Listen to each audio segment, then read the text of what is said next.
Chapter 1131. Unlike the women in the brothel, they were only responsible for solving the personal problems of the soldiers.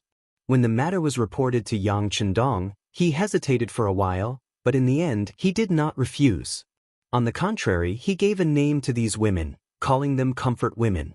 Speaking of which, this was naturally not tolerated by the great Ming dynasty and even the thousands of years of Huaxia's Confucianism. However, when he thought of what happened in Nanjing in his previous life, and how many women in Huaxia were harmed by the Japanese Empire, he could not bear to do it. He took it as an interest. What Yang Chendong did not expect was that when the children of the sinners found out that they did not need to die, and only needed to serve the men, and if they performed well, they could even get money to help the sinners get out of trouble. Most of them did not object, and instead, they were excited that they could do something for their families. This was the nature of servility and lowliness. After hearing about this, Yang Chendong finally did not say anything. Even when the 8th madam found out about this, she did not say anything. First of all, these were the children of the sinners, and it would be unreasonable if they were not punished. Second of all, in the Japanese Empire, men were superior to women. Now that they had a chance to wash away all the shame, this kind of opportunity was hard to come by. Of course, Junko also asked Yang Chendong about this matter. She meant that the daughters of the sinners could do this, but the ordinary people did not need to do this. Otherwise, what would the men of the Japanese Empire do? Yang Chendong, who did not agree to this, quickly satisfied Junko's request. He stipulated that only the daughters of the sinners could enter the comfort women. If there was any coercion, no matter who was involved, no matter what level of authority was involved, they would all be severely punished. In this way, an independent group of women appeared, and the first task they received was to entertain the 50,000 Baiming soldiers who came from afar. They wanted to make them happy and satisfied, so that they would put down all their vigilance and work hard for the next plan. Under special arrangements, more and more women from the Japanese Empire were brought to the temporary barracks of the Baiming Navy outside the town. Because there were too many wolves and too little meat, it was said that there were some disputes when it was almost nighttime. Some soldiers even had internal strife and fights because of the lack of women. Of course, this was only a small matter, because in the middle of the night, something even bigger happened. Countless soldiers of the 5-star army suddenly appeared like divine soldiers descending from the heavens. With lightning speed, they took control of the 50,000 Baiming Navy soldiers. Many soldiers could not understand this sudden scene. Some of them put on their clothes and picked up their weapons to resist, but they were quickly suppressed. In the face of the 5-star army, who was many times stronger than them in terms of both numbers and combat power, and they were completely unprepared, they couldn't even withstand a single blow. The 50,000 Baiming Navy soldiers were all captured, and even the soldiers who stayed on the ships did not have the chance to escape. They were all wiped out by the 5-star army. The last one was Song Yong, who was enjoying the pleasure of a man in the town. When he was sleeping soundly with a woman from the Japanese Empire in each of his arms, the 5-star army suddenly rushed into his room and made him fall from heaven to hell. The naked Song Yong was pulled out of his bed with his but naked. Song Yong didn't wake up until his body touched the ground and he felt the coldness of the neon soil in February. Then he shouted, "What are you doing? I am the general of the Baiming Navy, and I am here to help you. Are you trying to rebel?" Song Yong's shout was not soft, but no one cared. When he was dragged all the way to the main hall of the room, under the bright lights, he saw Yang Chendong sitting on the main seat. He was wearing a green robe and his entire body was emitting an oppressive aura. Yang Chendong was not just a name, but a famous person. Although there was no photography at that time, there were many excellent artists. Yang Chendong's appearance had long been spread among the people. Song Yong was a general who commanded 50,000 soldiers, and this time he was going to make things difficult for the 5-star army. How could he not recognize him? So when he saw Yang Chendong sitting on the main seat, his brain instantly short-circuited. He did not expect Yang Chendong to appear here. For a moment, he reflexively said, "Bugnam of Gojoseon, why are you here? Should be facing the siege of the Japanese army in Ping and Beijing. Ignorant guy. Let me tell you, the Japanese Empire is gone. Before you could even set foot on this land, it had already been conquered by this king. Yang Chendong's voice carried a trace of ridicule. The dignified Bai Ming actually sent such a good-for-nothing general to deal with him. He did not know if he should say that the other party was ignorant or arrogant. Like a bolt from the blue, when these words entered Song Yong's ears, he was so shocked that he could not speak. The powerful Japanese empire was actually defeated and conquered by the Five-Star Army. He wanted to say that this was impossible, but when he thought of Yang Chendong's previous actions, it seemed that it was not impossible. Especially now that he was surrounded by the Five-Star Army's generals and soldiers, and there was no Japanese army around. There were also no sounds of killing. This was enough to prove everything. Song Yong was not a general with a backbone.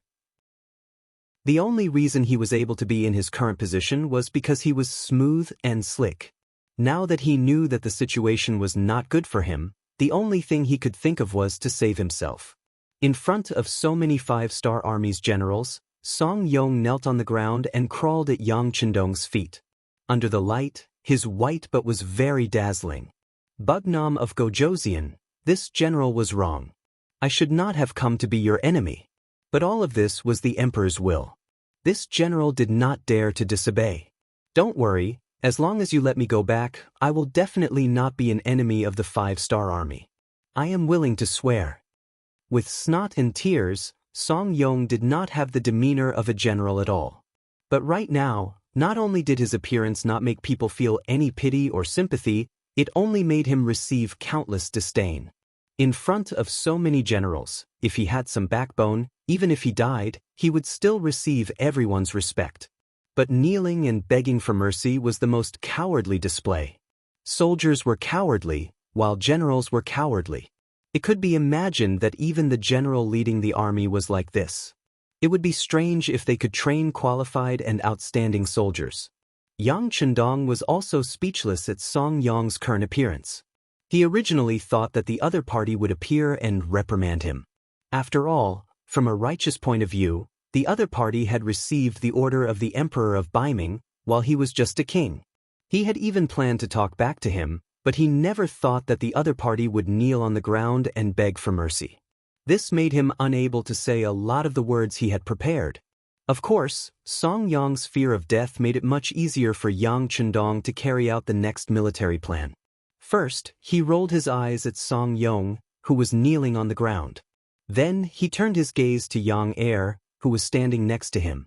He then covered Song Yong with a sheet.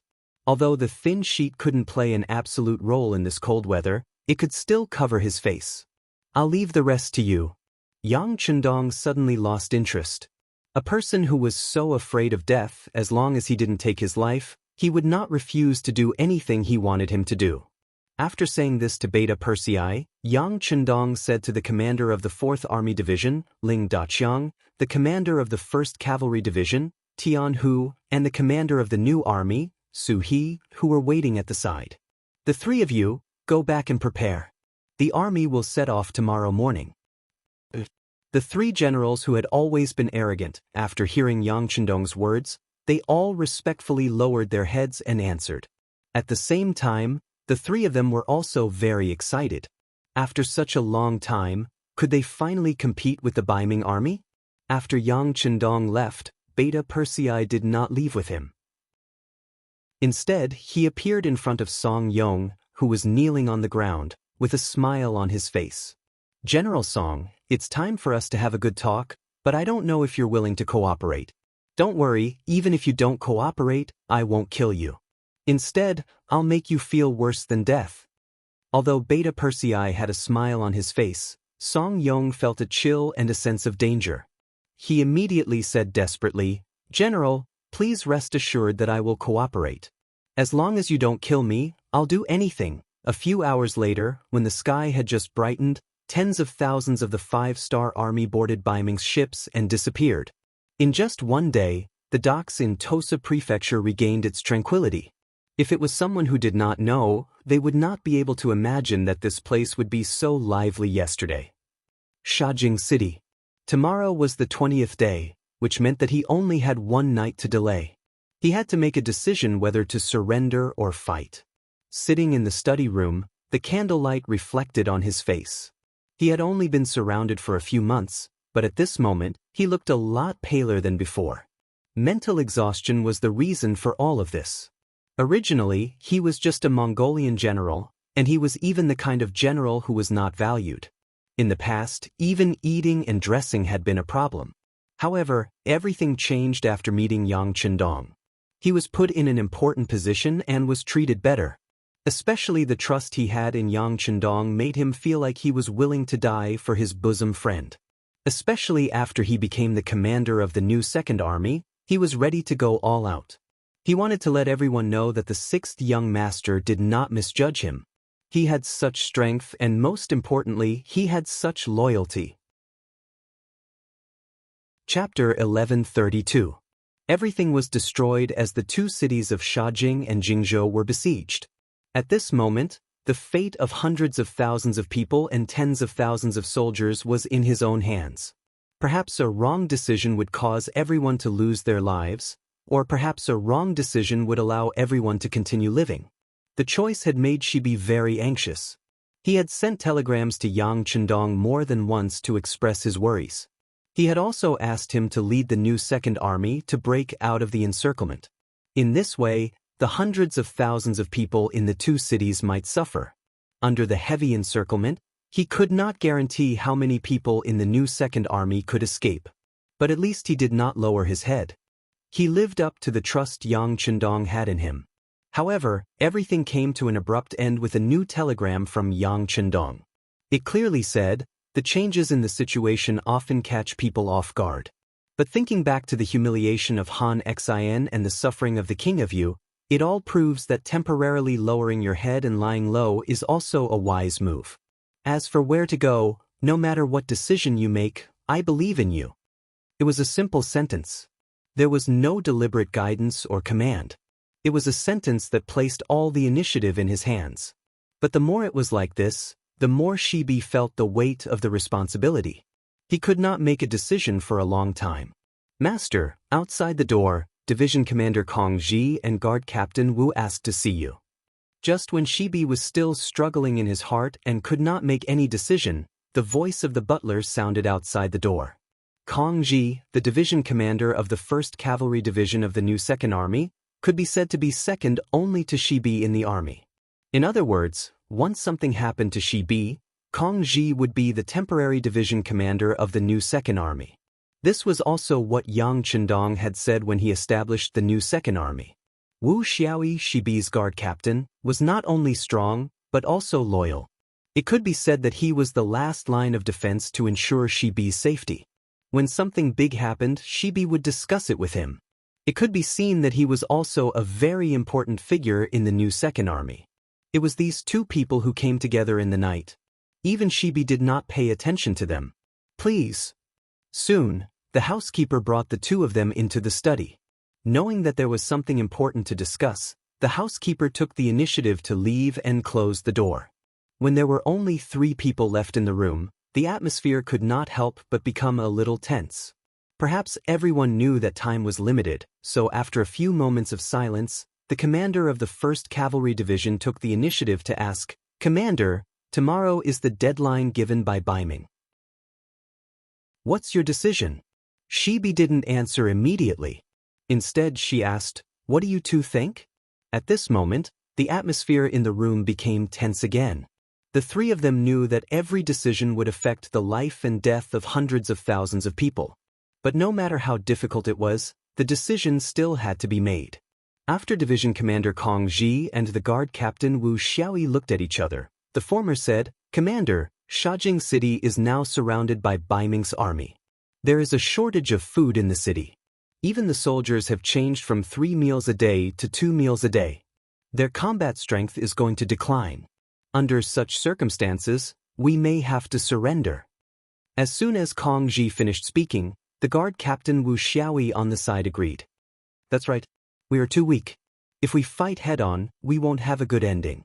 So I agree to surrender to Baiming." The 2 right-hand men spoke at the same time. After hearing this, Shibi's face became very ugly. She even trembled all over. Obviously, she was very angry. Under such circumstances, Kong Ji didn't seem to see it. He still asked, "Commander, what do you mean?" "What do I mean? Of course I don't agree. So what if we die?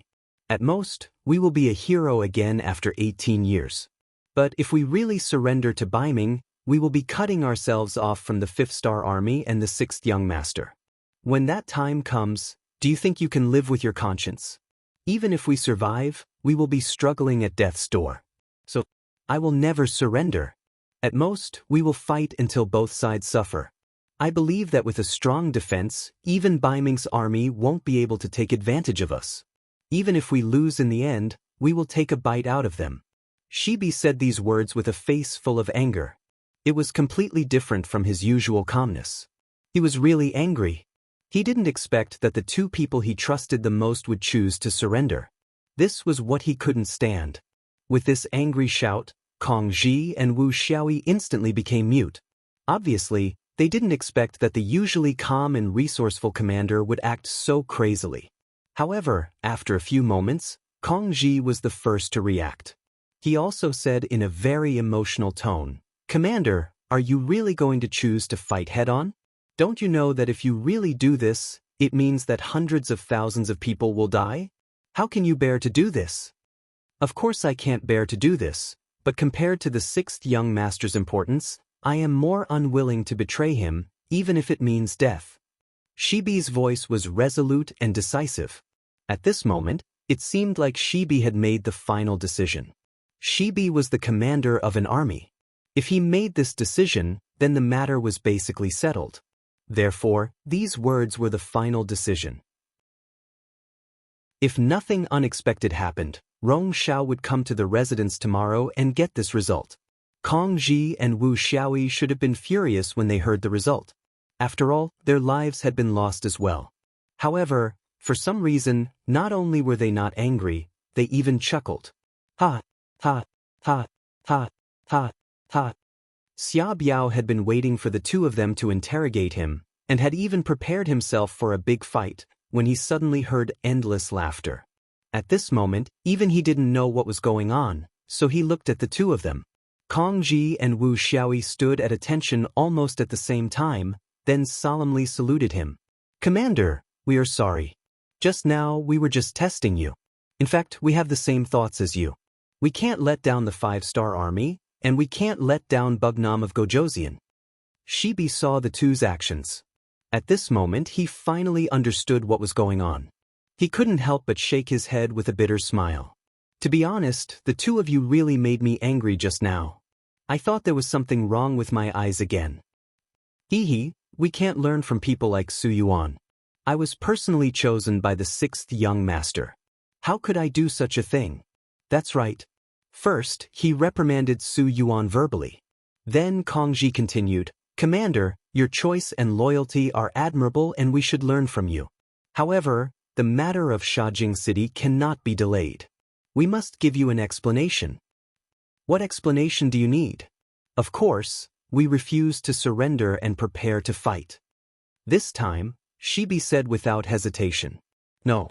Unexpectedly, Kong Ji, who just said that they couldn't let down the 5-Star Army and Bugnam of Gojoseon, changed his mind. "Commander, we can't fight.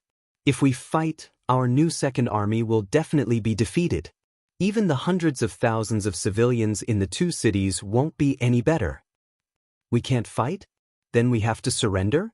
This time, Shibi was confused by Kong Ji's words. "That's right, we can only surrender." Kong Ji's voice was firm as he spoke. As soon as he finished speaking, Wu Xiaoyi, who had been silent for a long time, said, "We can only surrender. Commander, this is what we think." For the entire night, the candlelight in the study room never went out. As for what the three of them talked about, even the housekeeper who was in charge of guarding the door didn't know. The sky was finally bright, and those who were supposed to come would come. Just after breakfast, the merchant Rong Xiao, accompanied by the infantry division commander Su Yuan, appeared at the headquarters of the new 2nd Army. Not only them, but there were also hundreds of infantry soldiers who came with them. They were all armed. The appearance of these people was a signal. If Shibi didn't agree to surrender, They would be responsible for protecting Su Yuan and Rong Shao until they safely left the headquarters of the new Second Army. They were even willing to fight among themselves. In the main hall of the headquarters of the new Second Army, Shibi sat there quietly. Although it was not late for the entire night, his eyes were still bright and full of spirit. At this moment he was sitting there and watching everything that happened in the courtyard with an expressionless face. Especially when he saw Su Yuan appear with hundreds of soldiers, he couldn't help but snort coldly. Su Yuan, are you planning to rebel? Under Shibi's leadership for many years, Su Yuan was more or less a little afraid. However, when he saw Rong Shao beside him and the soldiers behind him, he couldn't help but feel a little more confident. Commander, you know that I won't be your enemy. I'm only doing this to protect myself. I knew you wouldn't have the guts to do so. Seeing Su Yuan take the initiative to show weakness, Shibi snorted coldly. Then he looked at Rong Shao and said, "You're here for an answer, right?" General, she is wise. You said 20 days will pass, but I wonder what you'll choose? Rong Shao chuckled and spoke with the attitude of a victor.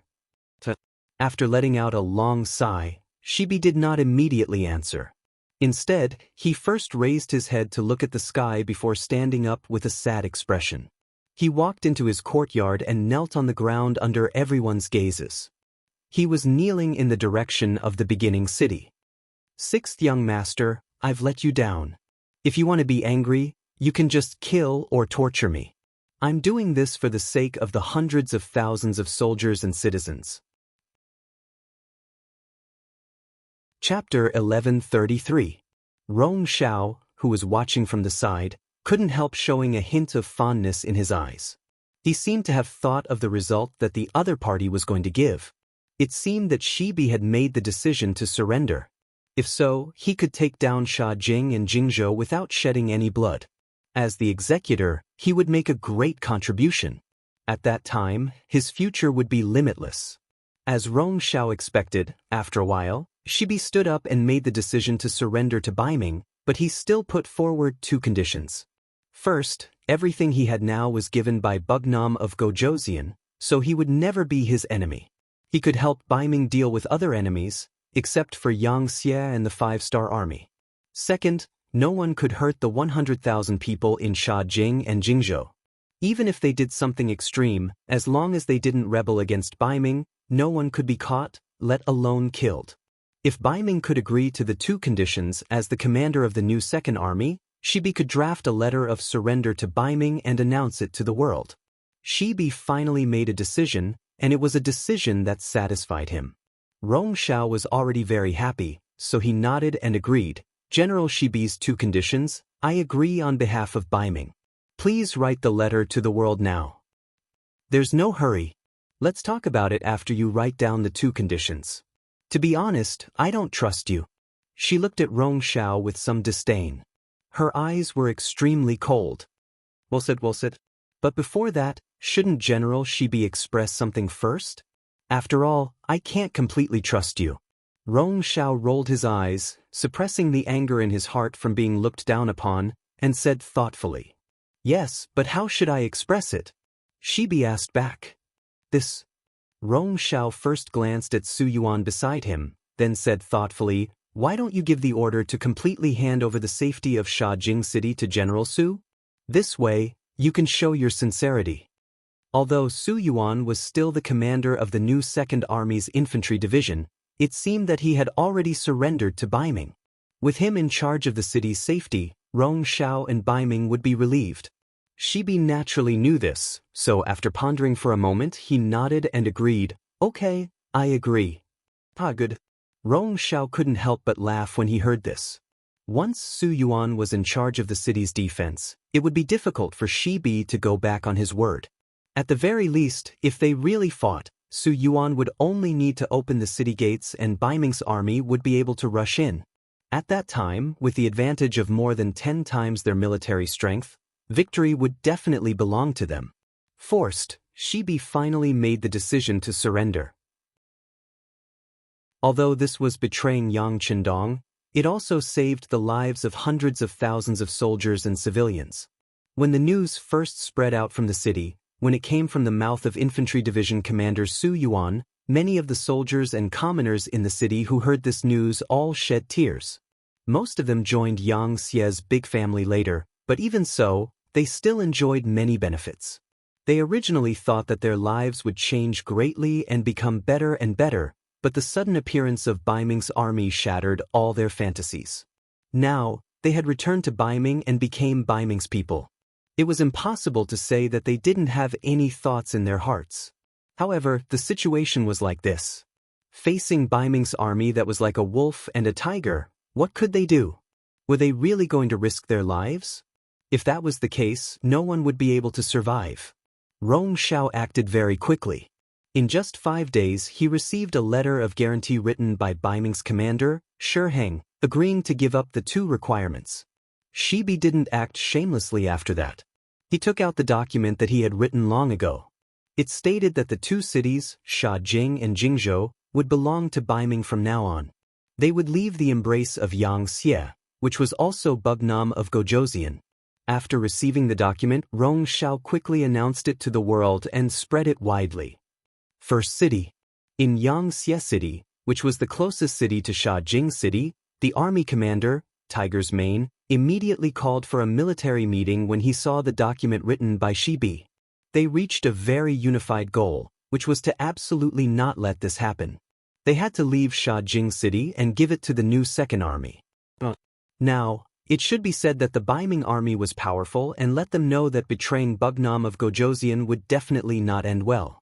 The one who led the troops was Ma Xiangshan, the commander of the new First Army's Light Cavalry Regiment. As a light cavalry regiment, their advantage was that they were fast enough. They could be described as coming and going like the wind. With such an advantage, even if they encountered danger, they had a great chance to escape. Unfortunately, they went out with a face of anger. However, not long after they left the first city, they met Fang Dingshan, who had been waiting here for a long time. Fang Dingshan led the Liaodong Iron Cavalry, which had expanded to 70,000 people, and set up a formation. It was as long as they rushed over, they would kill all of them. Although Ma Xiangshan was very angry, considering the comparison of the forces of both sides and the fact that the Liaodong Iron Cavalry was also an elite cavalry force, in the end, his rationality prevailed over the anger in his heart. He had to order the army to retreat and return to the first city behind him. Without the external force, Shajing City and Jingzhou City fell into the hands of the Baiming army as they wished. In order to achieve the goal of completely controlling these 2 cities, the Baiming commander Shi Heng, who was now in charge of the security of this area, ordered more than 100,000 Baiming army to enter the 2 cities. In addition, Su Yuan's infantry division was firmly on the side of Baiming. At this moment, the advantage of the military strength fell into the hands of Baiming. After the fall of the 2 cities, especially after the 100,000 Baiming army entered, they were not people who followed the rules. Gradually, there were some incidents of burning and looting. Perhaps it was because their military pay was too low, and there were many good things in the 2 cities. Under the greed, there were many open robberies. In just a single day's time, more than 10 shops were robbed, over 100 women were taken, and several dozen commoners were killed on the streets. Because of this, he was extremely unhappy. He wrote a letter to Commander Shi Heng, expressing the resentment in his heart. Unfortunately, even if Shi Heng personally stepped in, he could only control the situation from worsening. As for the Baiming soldiers who robbed and killed before, none of them were punished. Obviously, Baiming had used a compromise. They did not want to anger Shibi and cause a mutiny among the 3 cavalry divisions of the new Second Army, but they also did not want to hurt the morale of their own soldiers. Naturally, Shibi was not happy about this. However, he did not expect that his guard captain, Wu Xiaoyi, would actually ride out of the manor alone in a fit of anger. He charged into the northern Ming military camp in broad daylight and found a few criminals. The northern Ming soldiers who had killed the commoners did not say a word and killed them with a saber. Wu Xiaoyi's actions naturally attracted the anger of the other Baiming soldiers. After being surrounded, he was finally captured alive. Then, the matter was reported to Shibi. Shibi was still living in the city lord's mansion and did not seem to have been stripped of any power. However, when Rong Xiao and Su Yuan appeared here again, their expressions were clearly much more arrogant than before. In the past, they had come to ask for help. However, this time, they came to denounce them, so their aura was naturally different. In the hall, Rong Xiao questioned Shi Bi. He said that because of guard captain Wu Xiaoyi, 4 Baiming soldiers had died. This matter had caused the army to be extremely dissatisfied, and an explanation had to be given. Explanation? What explanation? You promised me before that you would not harm the people in the city. What did you do? Guard Captain Wu only acted out of indignation. You can say that he was willing to do so. Shi Bi naturally would not allow the other party to criticize him and took the initiative to counterattack. Even if you are dissatisfied, you can't just casually charge into the army camp and kill people. If you don't follow the rules, how can we explain this to the soldiers? Therefore Wu Xiaoyi must die. Of course, we were also in the wrong before. How about this? General Shi Bi will personally deal with Wu Xiaoyi. This can be considered as us giving you face. Furthermore, we can guarantee that no one will harass the people in the city in the future. Rong Xiao had already thought of what to say. At this moment he appeared to be awe-inspiring and righteous. However, they did not kill Wu Xiaoyi and instead handed him over to Shi Bi for him to kill. This action was truly too sinister. Hearing this, Shi Bi's eyes flashed with uncontrollable anger. Just as he was about to say something, Rong Xiao spoke again. General Shi, don't forget that we agreed before. If someone rebels, then we have the authority to deal with them. Your guard captain actually charged into our Baiming army to kill people. Isn't that no different from a rebellion? Of course, if you can't be ruthless enough to deal with him, then you can hand him over to our army. However, I'm afraid that if we do that, Wu Xiaoyi will suffer even more. This was a threat. However, Shi Bi could not say anything. Who told Wu Xiaoyi to be so impulsive? In order to prevent the people in the city from being bullied and for the security of the 2 cities to return to peace, Shi Bi had no choice but to agree. Tears flowed from the corners of her eyes as she said, "All right, we'll do as you say." Very good. Shi Bi finally compromised. All of this fell into Rong Xiao's eyes and made him very happy. He believed that once the news of Wu Xiaoyi being killed by Shi Bi spread, this new second army commander's authority would be suppressed to the lowest level. At that time, even if he had any disloyalty, he would not be able to stir up any waves. Not long after Rong Xiao left, Wu Xiaoyi was sent to the city lord's manor. Following him was the commander of the 1st Cavalry Division, Kong Ji. He knelt on the ground and pleaded with the other guards, namely Shi Bi's personal guards. Chapter 1134. Although Shi Bi couldn't bear all of this, he still issued the order to execute Wu Xiaoyi in the end. The execution was carried out in the courtyard of the city lord's mansion. Present were Shi Bi, Kong Ji, a group of personal guards, and several supervisors sent by the Baiming army. Shi Bi's eyes were filled with tears, and he shouted the word, "Kill," in pain. After laughing, Wu Xiaoyi's head fell to the ground. When the news spread out, the whole city was in an uproar. Everyone felt that there was no hope for the future. Because of this matter, Shi Bi also developed a grudge with Kong Ji and the other 2 cavalry division commanders. It was said that even if it was his order, the 3 division commanders began to resist. Rong Xiao heard this news in the mansion in the city. Of course, he was very satisfied. He believed that it wouldn't be long before there was internal strife among Shi Bi and the others. That would be the time to deal with these high-level figures. At that time, it would be the time for them to send people to seize the military power. Sha Jing and Jingzhou seemed to have calmed down.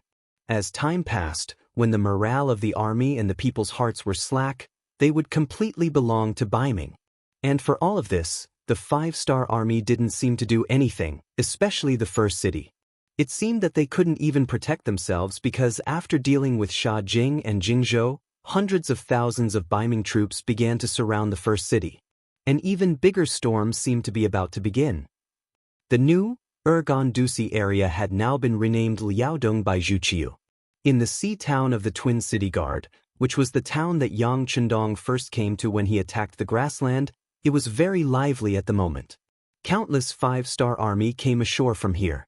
They disguised themselves as Baiming sea soldiers and entered the town with lightning speed. When the 200 Baiming soldiers guarding the town realized that something was wrong, they were already on the chopping block. The army that appeared here was the 5-star army led by Yang Chendong. Moreover, it was the main force of the army. For example, the army that came along this time was the 4th Army Division, the 1st Cavalry Division, and the New Army. In addition, there were also 30,000 C-ranked soldiers transferred from Korea. The 3 divisions of the 4th Army Division had been deployed from the war against the Japanese Empire, and they were only the first batch. Following closely behind them were even more troops that had retreated from the battlefield of the Japanese Empire. As the vanguard troops, these 3 troops became Yang Chendong's fist forces. Their mission was to open a new passage here that led to the origin city from the outside world. In the past, Liaodong region was part of Baiming's territory. Even if Yang Chendong had any ideas, he would have suppressed them because of the general situation. But now, they had already targeted the new 2nd Army. What was there to hesitate about? It was impolite not to reciprocate. Yang Chendong was not a person who would not retaliate. Compared to other people, he was originally a vengeful person. It was just that many times, the time was not ripe, and some of his ideas had not been formed yet. Looking at Baiming now, Korea and the Japanese Empire had been included in Yang Xie's territory. At this time, Yang Chendong did not have so many concerns. Not to mention, this time, Baiming had provoked him first. Even if he fought back, it could be considered that he had a legitimate reason. Sea Town became Yang Chendong's first gate when he entered this place. It had to be said that Northern Ming was also filled with talents. Furthermore, this place was very close to the coast. It wasn't that no one had considered the possibility of the 5-star army suddenly making a move. Although the probability of this happening was too small in many people's eyes, the nearby city guards still arranged for 200 people to be stationed here. They also prepared enough beacon towers to ensure that if there was an emergency, they would be able to warn the other cities and city guards in advance, giving them enough time to prepare. But obviously, they had miscalculated again. With regards to the situation here, the Yang faction's intelligence department had already investigated thoroughly.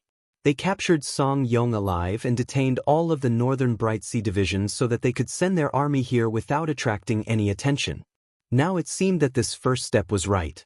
At least, the Baiming army outside Sea Town had not discovered them yet. "Young master, what should we do next?" Beta Persei stood beside Yang Chendong with his hand holding the hilt of his sword. There was some excitement on his face. Previously, when they were in the Japanese Empire, they had heard that Baiming had attacked the grassland and surrounded the 2 cities of Shaojing and Jingzhou. It was only because the Japanese Empire's war at that time that they really did not have the spare energy to take care of this place that the Baiming army had been arrogant for a few days. Now that the war in the Japanese Empire had finally ended, it was naturally time for them to take revenge. It could be said that Yang Er and the other warriors were filled with anger when they came here. Their first opponent was only around 200 people, and they had come here in the form of a surprise attack. This number of enemies was really not enough to fight, not enough to look at. Hearing Beta Persei's question, Division Commander Ling Daqiang, Division Commander Tian Hu, and Commander Su He all looked at Yang Chendong with shining eyes. Yang Chendong, who had already changed into a black armor, was now riding on the white dragon, looking into the distance thoughtfully. This was not the first time he had appeared in Sea Town, but compared to before, the pressure on him this time was obviously greater. It was not for anything else, but because his opponent this time was Baiming, the so-called orthodox in the eyes of the world. Even if the great Ming dynasty was divided into 2, Baiming's power could not be underestimated. The intelligence department showed that the other side had an army of more than 4 million soldiers, and this was not enough. They were still expanding, and this number alone was not easy to deal with. Not to mention, Yang Chendong still had so many family members and businesses in the capital of Baiming. Perhaps if his business was gone, he could start again. If his money was gone, he could earn it again. But if his family members were gone, then it would be too late for Yang Chendong to regret. Fortunately, Baiming did not seem to have any intention of falling out with Yang Chendong. At least from the intelligence department's information, his family members were not targeted by Baiming, and even his business was still running. Thinking about it, Yang Chendong was not only Baiming's enemy, but also the enemy of the southern Ming dynasty and the kingdom of Juarez Yeshen. Moreover, he was so powerful that Baiming had to go all out to fight with him. If both sides suffered heavy losses, even if they won, it would be a Pyrrhic victory. At that time, it would only give their opponent an opportunity. This was also the reason why Baiming did not want to fall out with Yang Chendong. They only wanted to eliminate Yang Xie's forces around them and then vigorously develop themselves. But even if it was this request, Yang Chendong would not easily agree. The grasslands were not Baiming's sphere of influence to begin with. Everything in the first city was obtained by Yang Chendong and his brothers step by step. Why, seeing that the meat was fat enough, now you want to kill it to satisfy your cravings? How could there be such a good thing in the world? From the moment he appeared here, Yang Chendong was already prepared to fall out with Baiming. The only difference was to what extent he would fall out with them in the end. Now that Beta Persei asked, he naturally would not be polite. He nodded lightly and said, "The next step is naturally to fight. Since someone has snatched 2 of our cities and dealt with one of our armies, then we will return the favor tenfold. Bring me the map." As soon as he finished speaking, Long Wei quickly sent the map to Yang Chendong. Then he pointed to the Shuangqing guards closest to Sea Town and said, "Commander Ling, take your 4th Division and set off from here. First, capture this city. Remember, it's best if you don't hurt anyone. Then, follow me to the Terran area." The commander of the 4th Division, Ling Daqiang, immediately stood at attention and said with a happy expression. This was equivalent to the first battle, and this was handed over to Lung Feng. This was enough to prove the 6th young master's trust in them.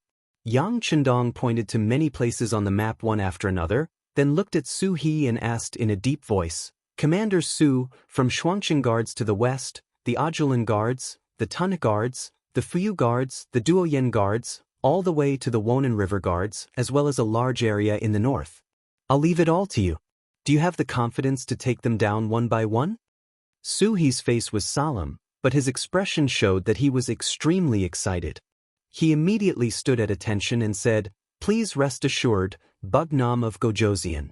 Our new army promises to complete the mission." "Very good." Yang Chendong nodded in satisfaction. Finally, his gaze fell on Tian Hu and said, "With all the targets of the new army as a front line, this will be your defense area. In short, no reinforcements from Baiming are allowed to set foot here. If one appears, you will defeat it. Do you have a problem?" "No problem," Tian Hu promised. As the number 1 cavalry unit, the commander of the 1st Cavalry Division, their mobility had always been the strongest. They were the most suitable to intercept reinforcements. The 3 capable generals had divided the work.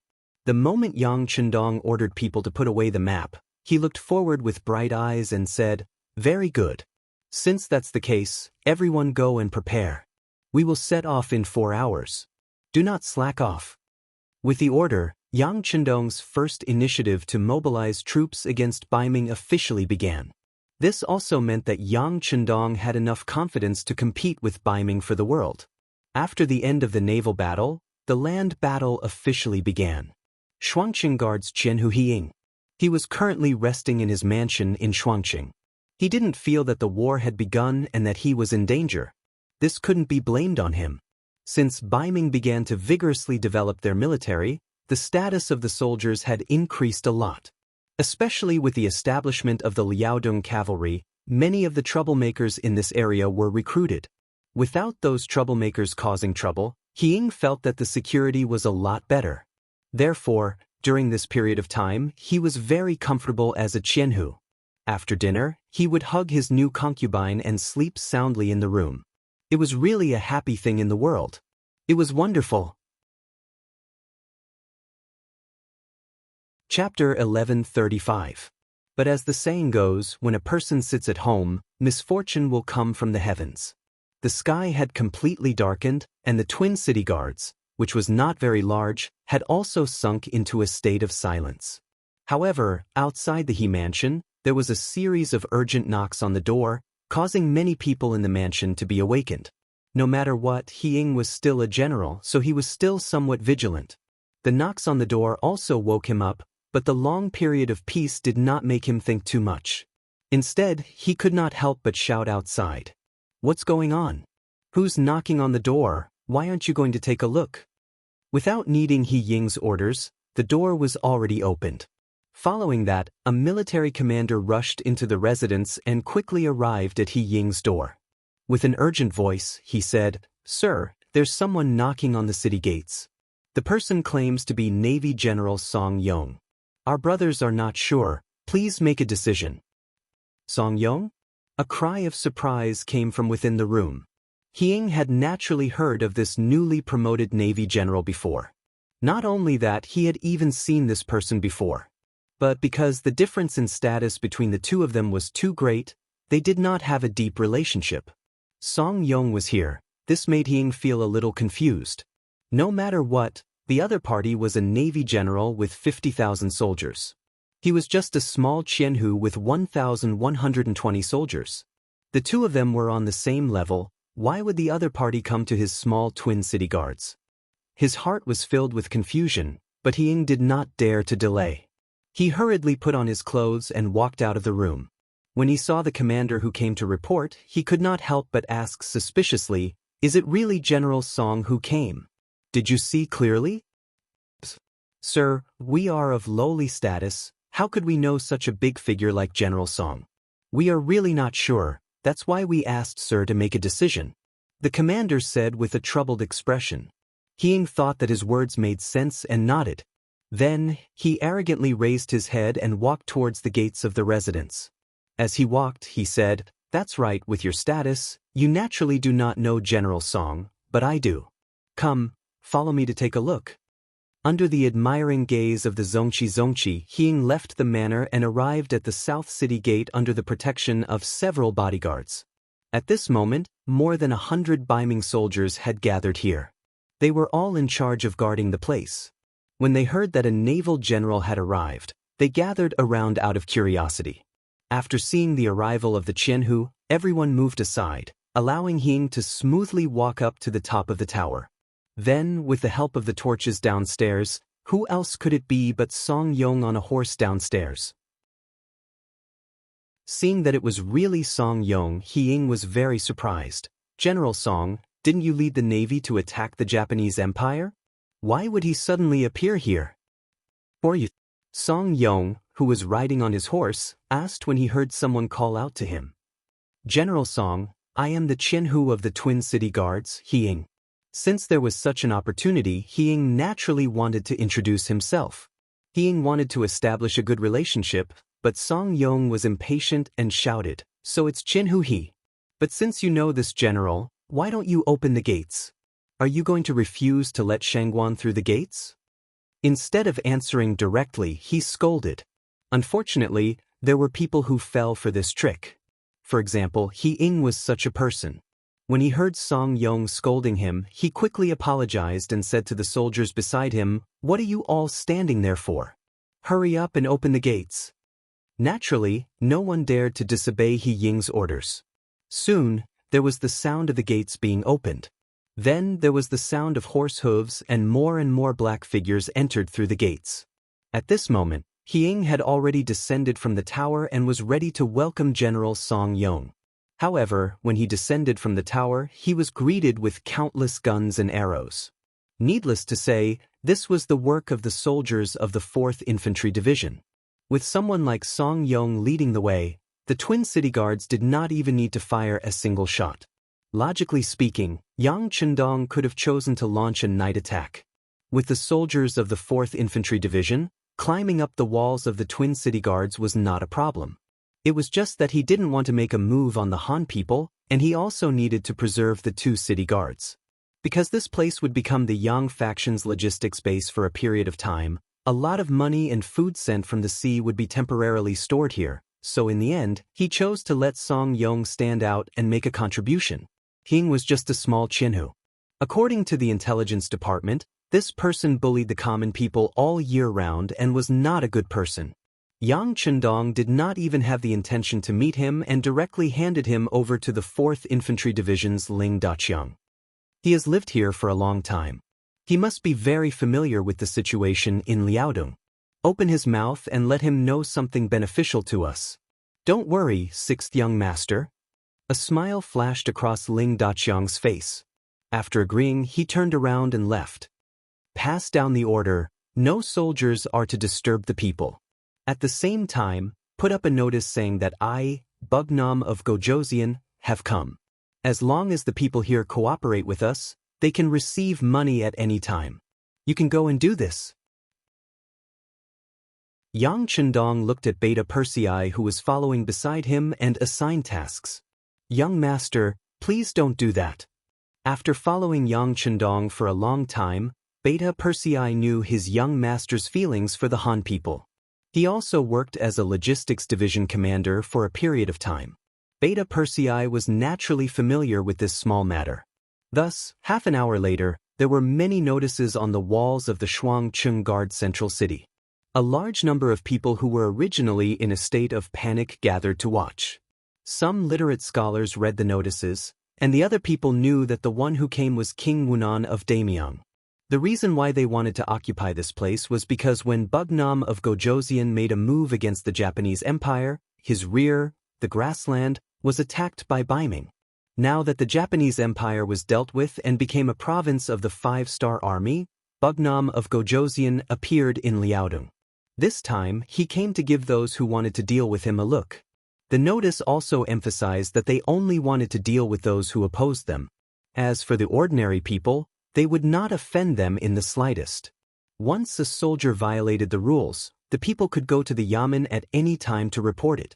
Once it was verified, not only would it be dealt with, the person who reported it would also be given a certain amount of silver as a reward. At the end of the notice, it was written, "Next, the 5-star army will send a large number of military supplies here. They will be transported in all directions from the Shuangcheng Guard Central City. A lot of labor will be needed. As long as the people are willing to participate, they will be distributed according to their labor. Based on preliminary calculations, a strong man could earn 1 tael of silver after working hard for a day.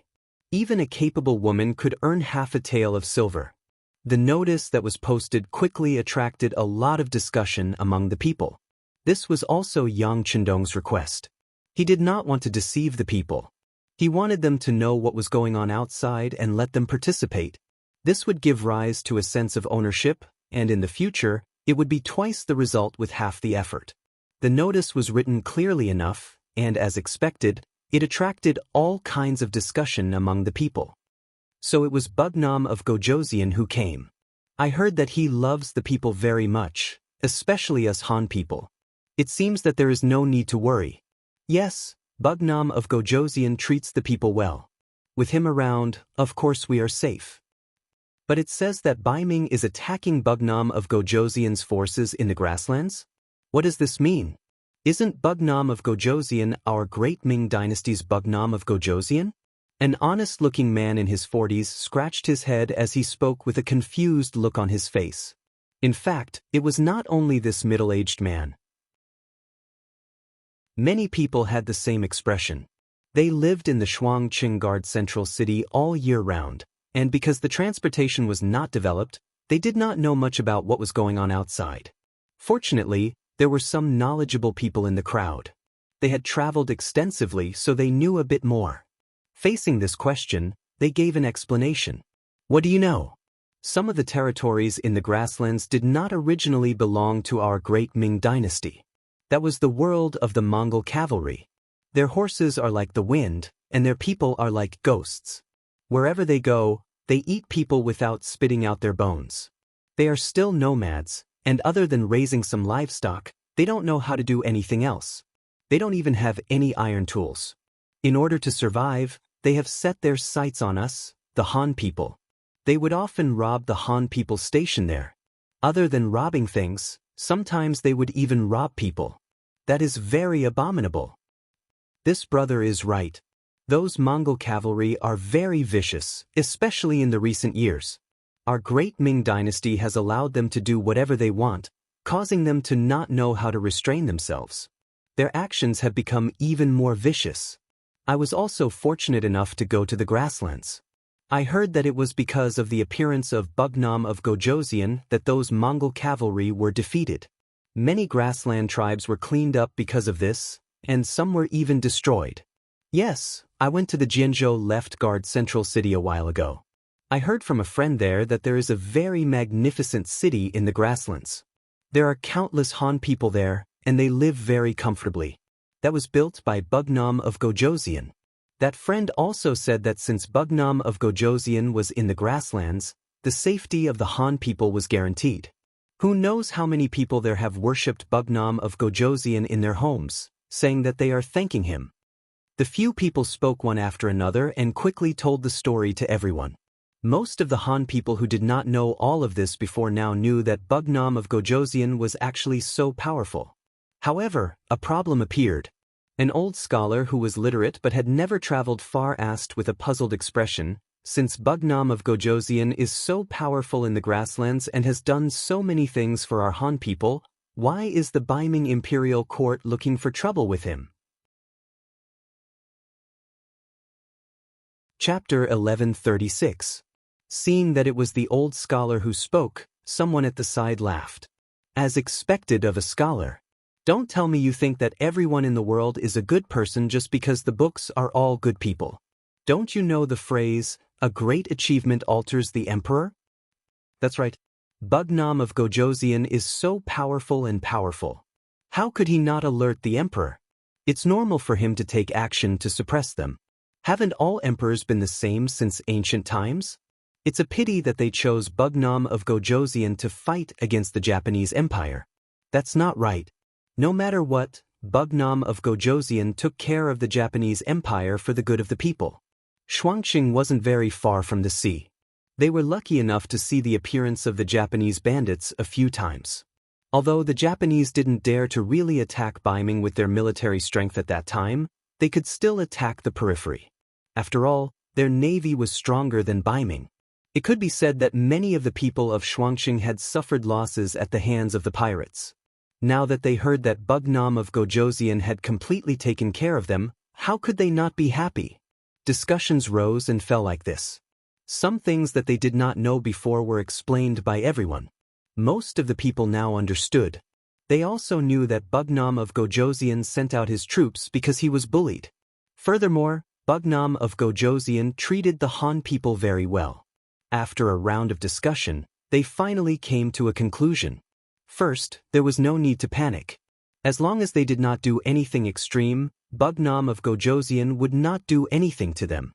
Second, Bugnam of Gojoseon was in urgent need of labor. If anyone had the idea, they could give it a try. Even if they did not get paid in the end, they would only have wasted a day's effort. It was not a big loss. The people did not necessarily know right from wrong. Their knowledge was limited, and they did not care as much about the ownership of the imperial power as those who benefited from it.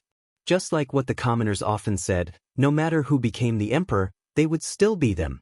There would not be any changes. Not to mention a border city like the Twin Cities Guard. It was impossible for the emperor to come here in his lifetime.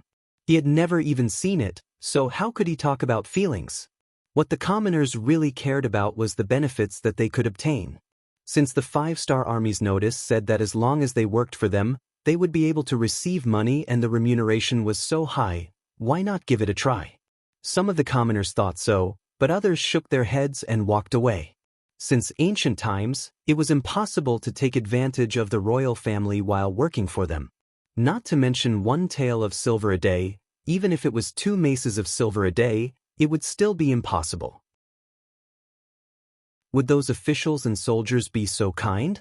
Slowly, the crowd dispersed. Most of them were returning home, and only a few of them were heading towards the barracks. All of this fell into the eyes of Longwei, who was observing everything from afar. When Longwei saw it, the matter naturally reached Yang Chendong's ears, and he laughed heartily in response. Good, it's done. As long as one commoner is willing to try, there won't be any problems. Shang Yang's reform had gained the trust of the commoners by standing on a tree as a sign. Now, without standing on a tree as a sign, The commoners were willing to give it a try. How could it not work? Once they returned home with the silver, presumably the city would explode.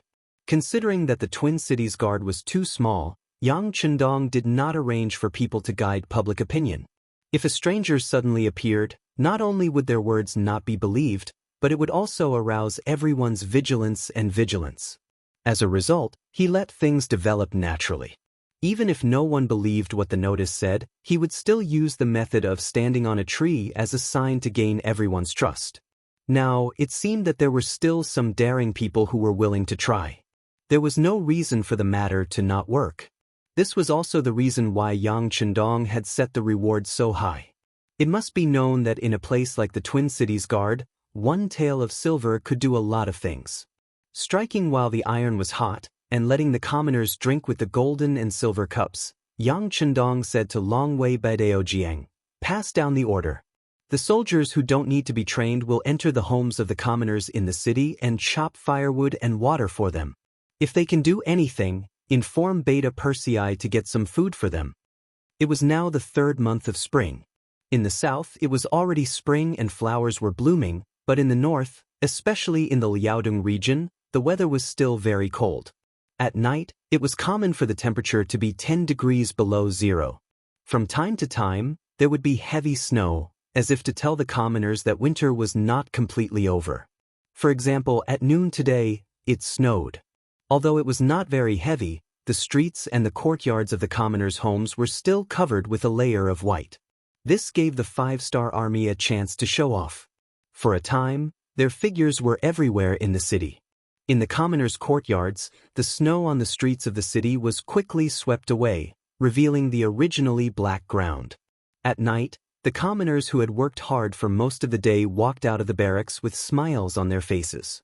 They did not show the slightest bit of exhaustion from working hard for the day.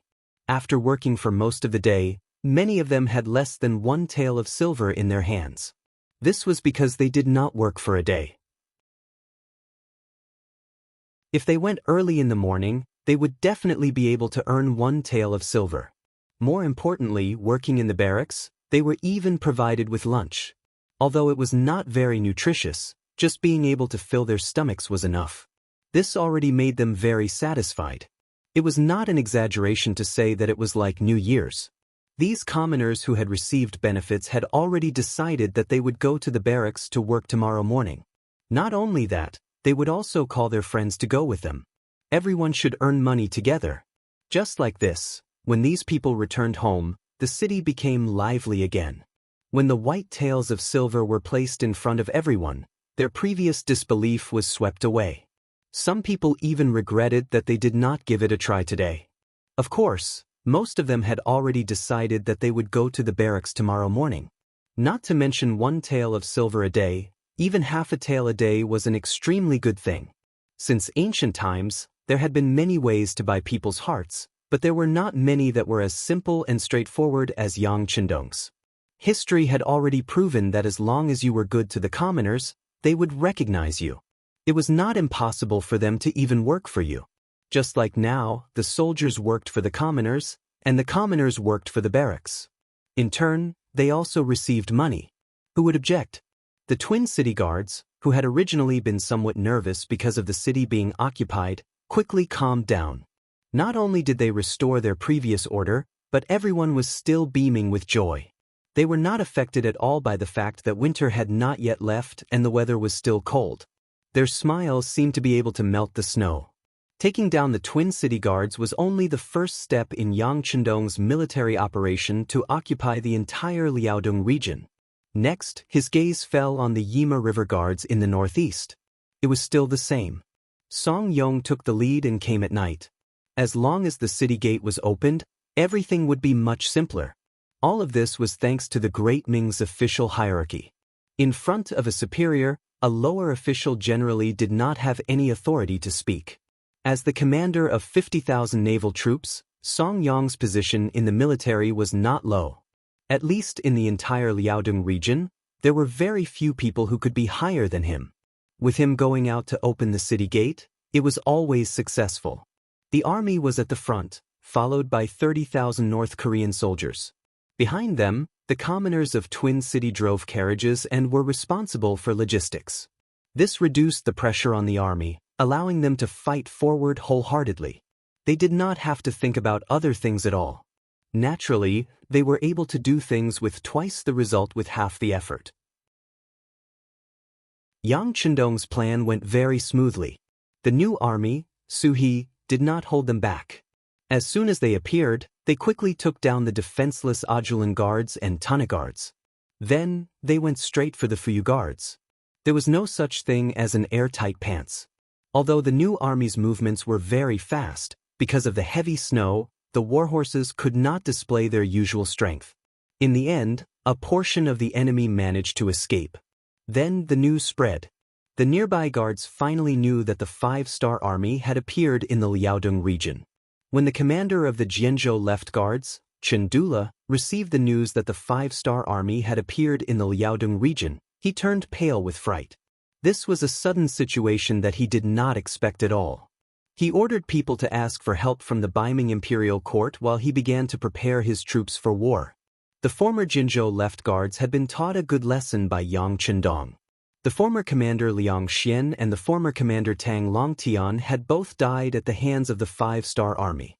Naturally, he, who had suffered a loss before, was cautious and prepared for battle. He knew the valiant fighting strength of the 5-star army and had seen it more than once. Chen Dula still had lingering fear in his heart. He was even considering whether or not it was better to directly defend the city. However, the newly appointed commander Tong Long did not think this way. Just by hearing his name, Tong Long knew that he was not a Han person. Instead, he was a combination of the Nuzan clan and Han people. Because of his bloodline, he had shown that he was good at fighting since he was young. After he grew up, he worked hard to perform well. In addition to his family's support, he finally obtained the position of Commander Tong Long. This was a secondary grade 3 military official. Furthermore, Tong Long was still young, not even 30 years old. It could be said that his future was limitless. However, the bad thing was that the position of an official in the Great Ming Dynasty depended on seniority. So what if you were capable? Being young was your biggest weakness. Unless you could make a great contribution, you would have to wait if you wanted to be promoted. Some people could even wait for a few years, a decade, or a lifetime. Of course, the young Tong Long did not want to wait any longer. He urgently needed to prove himself. Originally, he was thinking about whether or not he should sign up for the Liaodong Iron Cavalry. After all, that army was now unhindered in the grassland. It was said that even the powerful 5-star army was suppressed in the first city and did not dare to move. An army like this was the place where hot-blooded soldiers like him could realize their ambitions. However, before he could make any decision, the 5-star army actually appeared in the Liaodong region. Chapter 1137. According to the official information, the 5-star army should be at war with the Japanese Empire right now. Why would they appear here? It was a little puzzling. However, Tong Long didn't care that much. He only knew that his opportunity to perform had arrived. After receiving the news, Tong Long first went to look for Commander Chen Dula and took the initiative to ask for a battle. Unfortunately, he was directly rejected. The reason given by Chen Dula was that it wasn't the right time to send troops because they couldn't figure out the actual situation of the 5-star army. Tong Long walked out of Chen Dula's mansion with an unhappy expression and went home angrily. The Tong family's status in the Nuzan tribe was very high. In a place like the Jianzhou left guard, there was basically nothing that they couldn't do once they wanted to do something. Tong Long used the reason that Chen Dula wanted to suppress him and didn't want him to be promoted as an excuse to ask his family to step forward and put pressure on him. The commander didn't know about this. He was still looking at the map in his study room and worrying.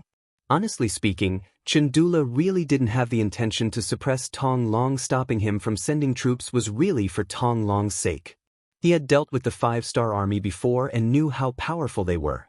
He still remembered how overbearing the 5-star army was when they wanted to open up a transportation route from here. The army was waiting outside for the nearby guards to attack, but no matter who went, didn't they not gain the slightest advantage? Such a powerful opponent wasn't someone that could be easily defeated. Without absolute confidence, it was best to bide one's time and preserve one's strength. The kind-hearted Chandula wanted to preserve his strength. However, the Tong family's strength was really too great. In the afternoon, the influential people in the city came one after another to put pressure on him.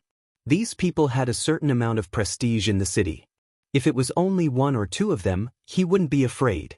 However, with so many of them coming together, even the commander couldn't handle it.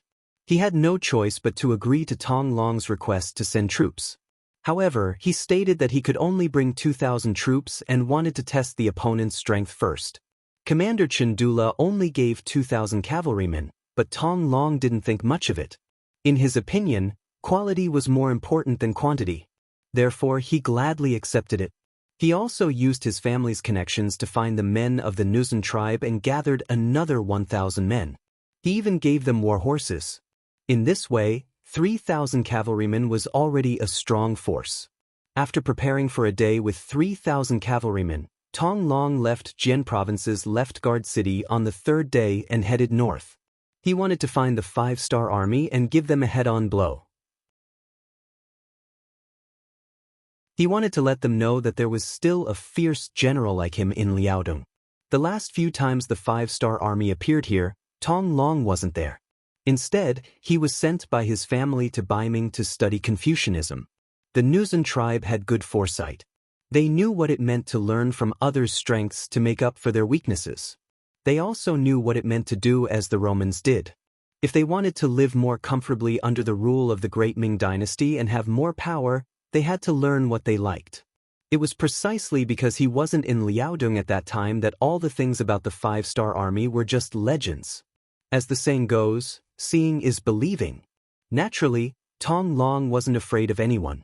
What he didn't know was that from the moment he walked out of Jian Province's left-guard city with 3,000 cavalrymen, his every move was under the eyes of the 1st Cavalry Division. After Tian, who received the order from Yang Chendong, he immediately sent out scouts to watch every Baiming Guard city in this area. For a big city like Jian Province's left-guard city, its geographical location was so crucial and important. Of course, they wouldn't miss it. There were more than 10 scouts outside the city. They were responsible for watching the 4 city gates. Once they made a move, they could immediately report it to the division headquarters. When Tong Long came out with 3,000 cavalrymen, such a mighty formation naturally couldn't escape the eyes of those who were observant. The news was quickly sent to the division commander, Tian Hu. At the foot of an unknown mountain, the division headquarters of the 1st Cavalry Division was built here. What was different from the past was that this time, the mission they received was to stop the enemy. This required them to remain still. Only when they saw the enemy move out would they be able to go out and fight. Therefore, the world's 1st Cavalry Division, which had always been roaming around, had built a temporary division headquarters. It was rare for them to rest and also be used for command. When the news came that 3,000 Baiming cavalrymen had walked out of Jian Province's left-guard city, Tian Hu came to the prepared sand table and asked the division headquarters staff officer, "Which regiment is the closest to Jian Province's left-guard city?" "Division commander, the 4th Regiment is stationed nearby." The staff officer, who knew the division situation like the back of his hand, gave the answer immediately. When Tian Hu heard this, he nodded his head in satisfaction and ordered, "Give the order to Commander Bai Shuang of the 4th Regiment. Tell him to take down this cavalry and make the formation bigger. Let the other guards see that our 5-star army is not to be trifled with." Bai Shuang, who was born in the Baiming capital's Yang Family Academy, was one of Yang Chendong's favorite students. He was chosen by Yang Chendong because of his proficiency in both civil and martial arts. After a period of training in the army, he was transferred to the 1st Cavalry Division as the commander of the 4th Regiment. Although he was Yang Chendong's student, he was still too young. Many people didn't understand why he was appointed. There were many battle sequences in the 5-star army. If it was just for promotion, then he could have gone to any army. Why did he have to go to the world's 1st Cavalry Division?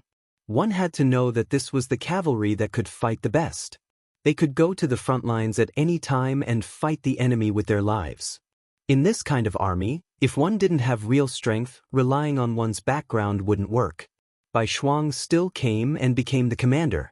At that time, many people didn't think well of this matter. However, when he started to carry out his duties as the commander, Bai Shuang's performance blinded many people. Not only did he perfectly complete the tasks given by the division headquarters in every battle, but he also did it at a very small cost.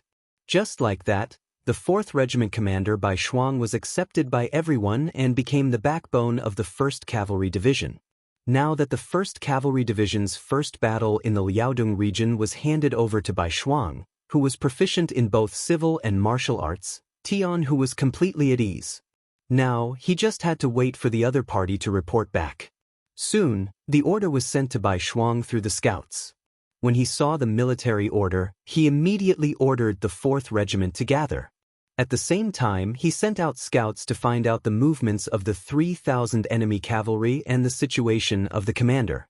Yang Chendong had said more than once that only by knowing yourself and the enemy could you fight every battle well. He also said that the commander of an army was extremely important. He often represented the character and fighting strength of an army.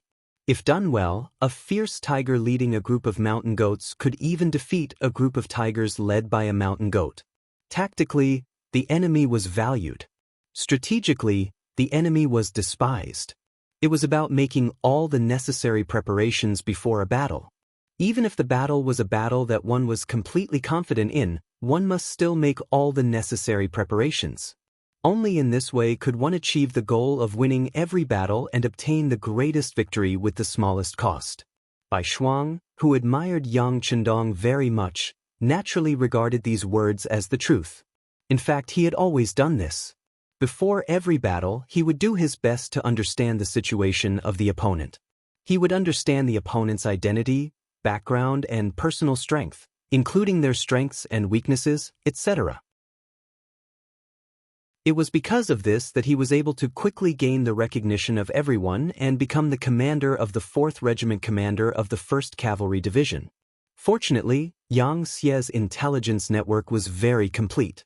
They had done detailed investigations on all the famous people. Therefore, it was not difficult to understand them.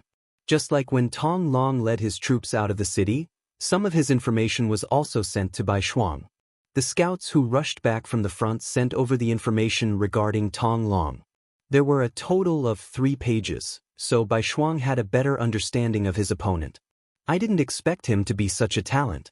Not only is his strength extraordinary, but he also obtained good results when he was studying in the capital of Baiming.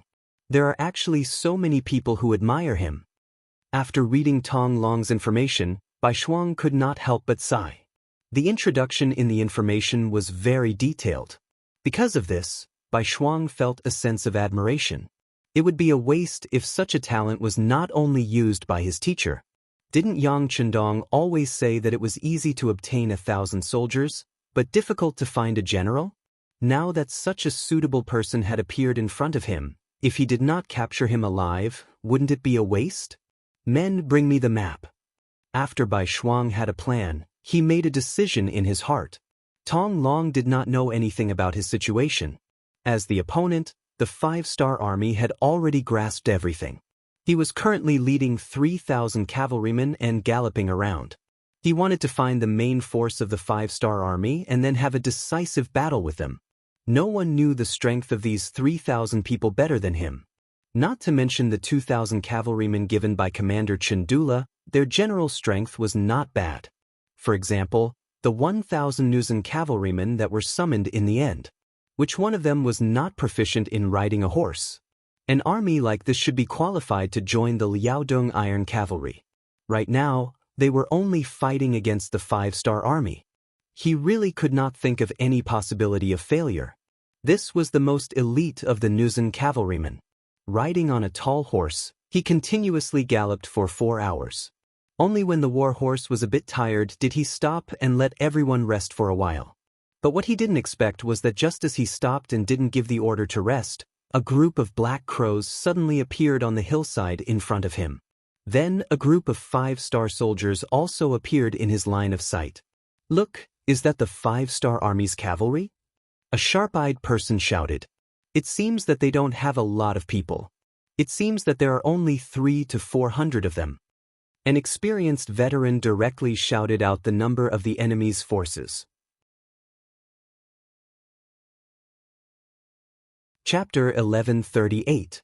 There was no doubt that the 5-star army was a 5-star army, and they only had 300 to 400 soldiers. At this moment, how could Tong Long be courteous? Joy flashed across his eyes, and he shouted loudly, "Brothers, our chance to make a contribution is here. Charge with me." Charge! The 3,000 cavalry shouted at the same time. Their momentum was extremely shocking. When the iron hooves stomped on the ground, the earth trembled. The 3,000 cavalrymen that rushed over attracted the attention of the hundreds of 5-star soldiers that appeared on the hillside. When they saw the enemy charging over menacingly, they only hesitated for a few breaths before turning around and fleeing. It was obvious that they could see that the strength of both sides was not equal. Under such circumstances, it was not a wise decision to fight. Just like this, one side ran in front while the other chased from behind.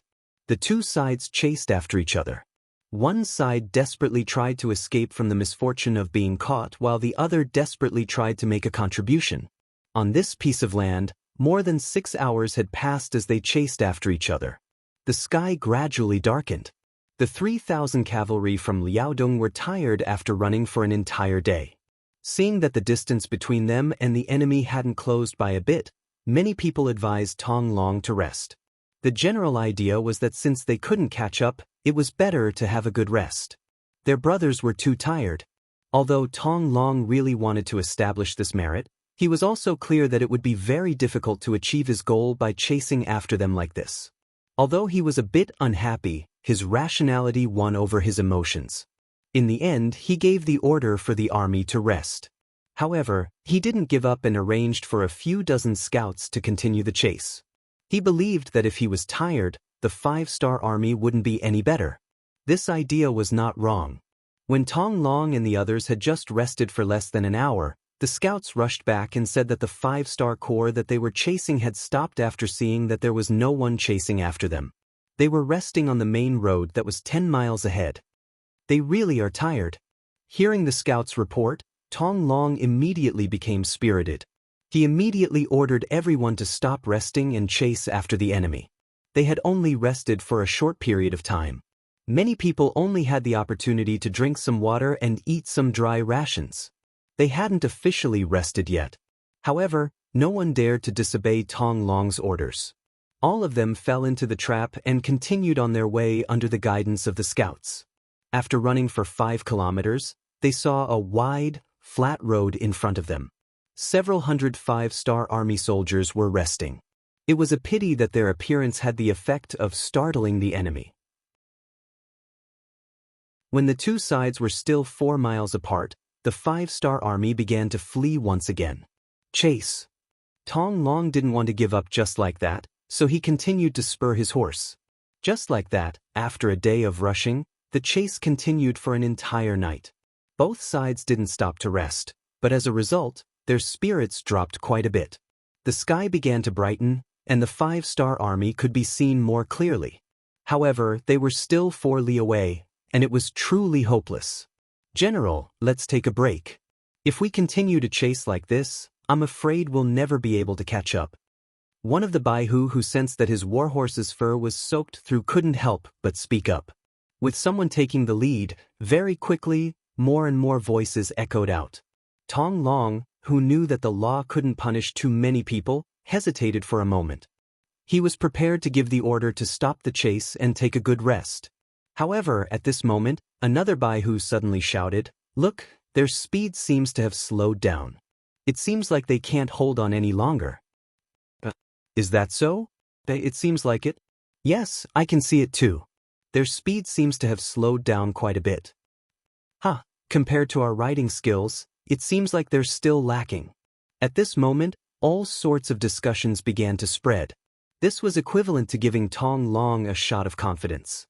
He immediately laughed and said, "Good, victory is right in front of us. We can't give up. Now is the time to compete with our willpower. Whoever can persevere the most, Victory will belong to them. Everyone charge with me. Another chase began. Just as everyone wished, the distance between the two sides increased from 4 li to 3 li. At the closest point, it was almost 2 li. If it wasn't for the fact that the 5-star army knew that once they were caught, they would definitely be dead, and had unleashed their potential several times to increase their speed, they would have been caught by now. After a day and a night, it was another day. It wasn't until the afternoon when the sun was about to set that the chasing group arrived at the side of a large mountain. At this point, no matter if they were running or chasing, they had all given it their all. If it wasn't for that trace of willpower still causing trouble, everyone would have stopped long ago. Even so, half of the 3,000 Liaodong cavalrymen had already slowed down. Some of them were even swaying on their horses. It seemed like they would fall asleep as soon as the order to rest was given. Talk, talk, talk, talk, talk, talk. Under the setting sun, the sound of armored horses galloping could be heard from the quiet mountain, causing snowflakes to fall from the branches of the trees on the mountain. When Tong Long saw all of this, he turned pale with fright. This kind of sound, this kind of effect, it must be a new cavalry group. If it was his allies, then it would be fine. But if it was the 5-star army, then they would really be in danger. If there were more of them, then these 3,000 people would be thrown here. Sometimes, the more one was afraid of something, the more likely it would happen. Just as Tong Long placed his hopes on the sudden arrival of the cavalry, the bright red flag of the 5-star army appeared. There were at least 1,000 of them, and they were neat and orderly in formation. With one look, one could tell that they were an iron army that had been honing their strength for a long time. Needless to say, they were the soldiers of the 1st Cavalry Division's 4th Regiment. Even the 400 cavalrymen that had been running before were part of them. When they saw the main force arrive, the 5th Battalion commander who was in charge of luring the enemy chuckled. He stood at attention at the front of the group and said, reporting to regiment commander, the 5th Battalion successfully completed the mission of sneaking away from the enemy. They said sneaking away from the enemy and not luring them.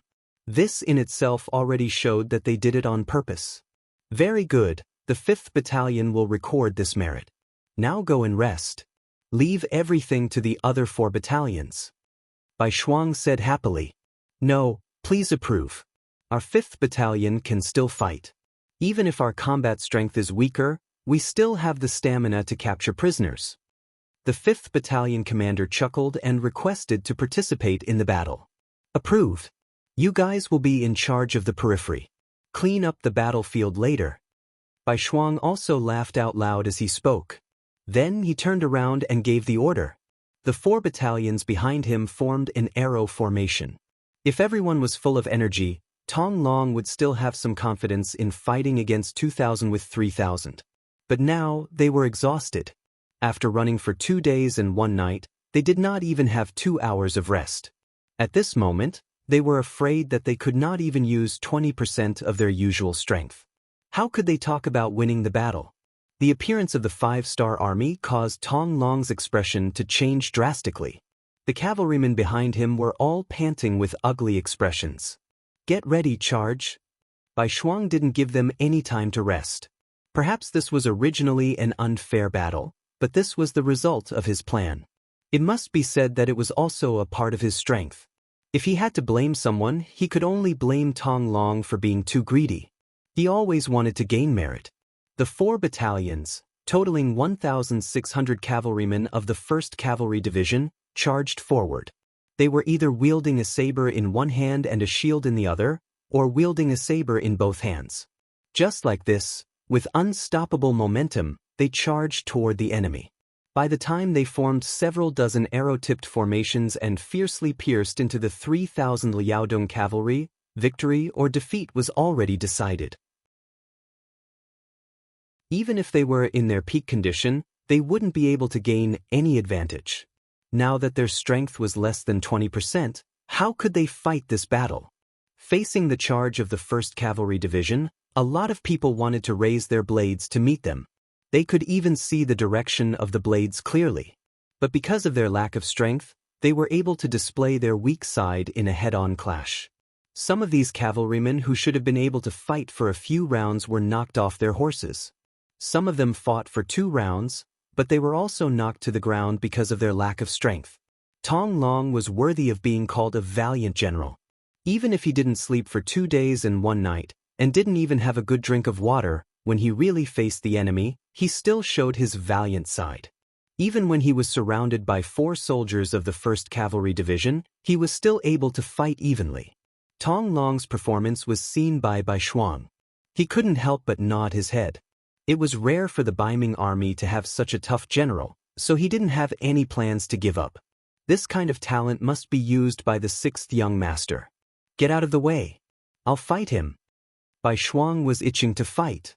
Most importantly, he was afraid that his soldiers would really hurt Tong Long, so he personally rode over and stood in front of Tong Long. At this moment, Tong Long was panting heavily. Although he didn't lose in the battle just now, he was actually just using up his strength.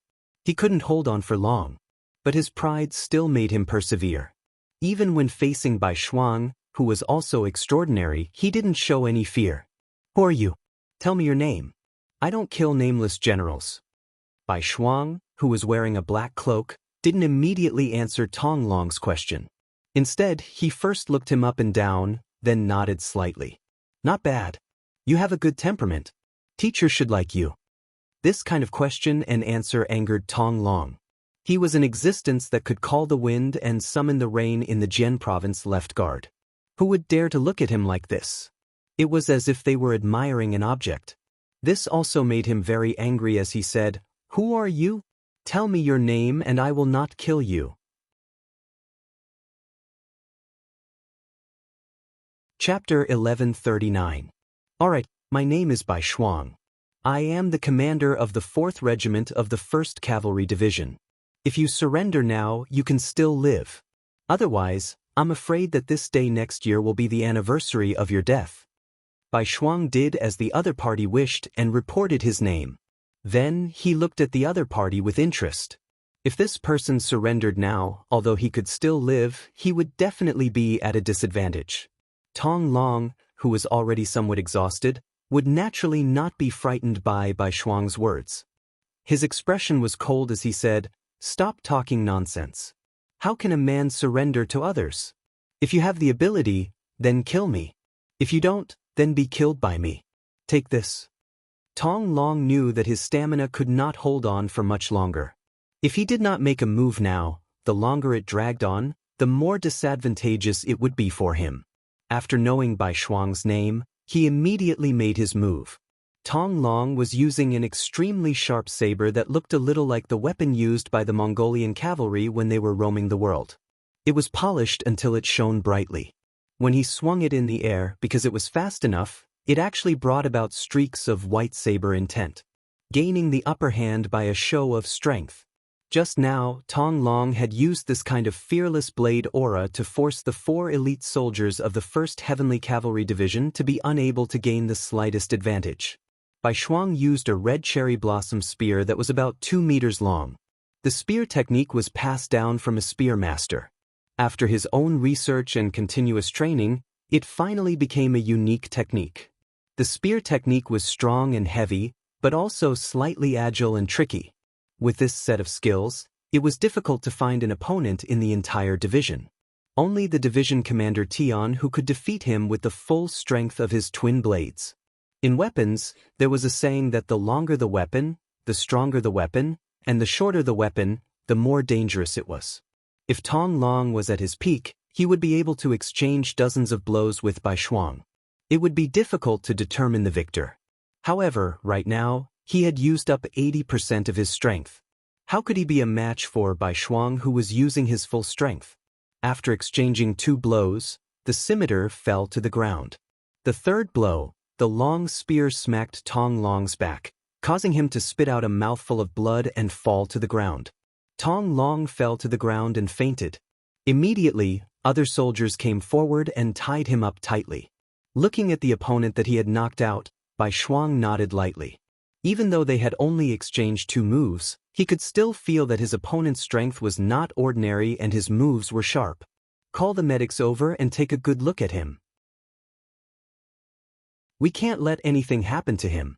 When Bai Shuang knocked Tong Long to the ground and looked up at the battlefield, the battle was basically over. Apart from a few people who were still resisting, most of the Liaodong cavalry had fallen off their horses. Some had even knelt down and surrendered. It wasn't that he didn't want to fight, but that he couldn't. Under the conditions of hunger and cold, it was already not easy to ride a horse. If they wanted to fight with a sword, especially when facing a strong opponent, they would not have a good ending. Those who did not want to die simply chose to surrender. 2,000 people against 3,000 people, and only a few dozen of them were injured. None of them died. Looking at the opponent, almost 100 of them were killed, and the rest were all captured. Not a single one escaped. Even their general was captured. This was definitely a great victory. Commander, although the opponent this time is strong, if we fight them head-on, we won't be afraid of them. We will definitely win. Seeing that the situation was settled, the commander of the 1st Battalion came in front of Bai Shuang and said unhappily, "What? Do you feel that winning like this isn't fair enough? Let me tell you, on the battlefield, as long as you can defeat your opponent, it's fine. As for what method to use, it depends on the benevolent and the wise. If it's possible, it's best to win without fighting. Do you understand?" "No." The commander of the 1st Battalion, who was about to refute, suddenly heard Bai Shuang say, "That's right, what I said just now was taught to me by my teacher." Wrong was it? Once he heard that it was Yang Chendong who said it, the commander of the 1st Battalion did not dare to refute. The commander of the 1st Battalion could still give some opinions to the commander, but in front of Yang Chendong, the creator of Yang Xie, who was like a god of war, he did not have the slightest intention to refute. He knew that the commander of the 1st Battalion would have such a reaction. Bai Shuang laughed in his heart and waved his hand, "Clean up the battlefield well. Take away everything that can be used.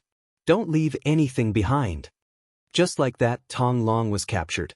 Tian Hu purposely got someone to spread the news after he found out about the outcome, as if to shock everyone. In an instant, the nearby city guards all knew about it. When they heard that even a fierce general like Tong Long was taken care of by the 5-star army, and that not a single one of the 3,000 cavalry came back to report, everyone was terrified of the 5-star army. The people who originally wanted to send out troops to try their luck all stopped moving and stayed in their own cities like cowards. In this period of time, the news of the 5-star army entering Liaodong had been sent to the northern Ming capital in the form of an urgent dispatch. They had just taken down the 2 cities of Shajing and Jingzhou and were thinking of expanding their gains and uprooting Yang Chendong's forces in the grasslands. Suddenly, this news was sent to the imperial court and immediately attracted the attention of countless people. Even Emperor Zhu Qiyu was confused. What's going on? Shouldn't Bugnam of Gojoseon be fighting with great General Ashikaga Yoshimasa in the Japanese Empire? For this reason, he had sent Song Yong and 50,000 naval troops to help. How long had it been since the battle ended? How did Bugnam of Gojoseon appear in Liaodong? What's going on? And what about the 50,000 naval troops he had sent out? Where were they now?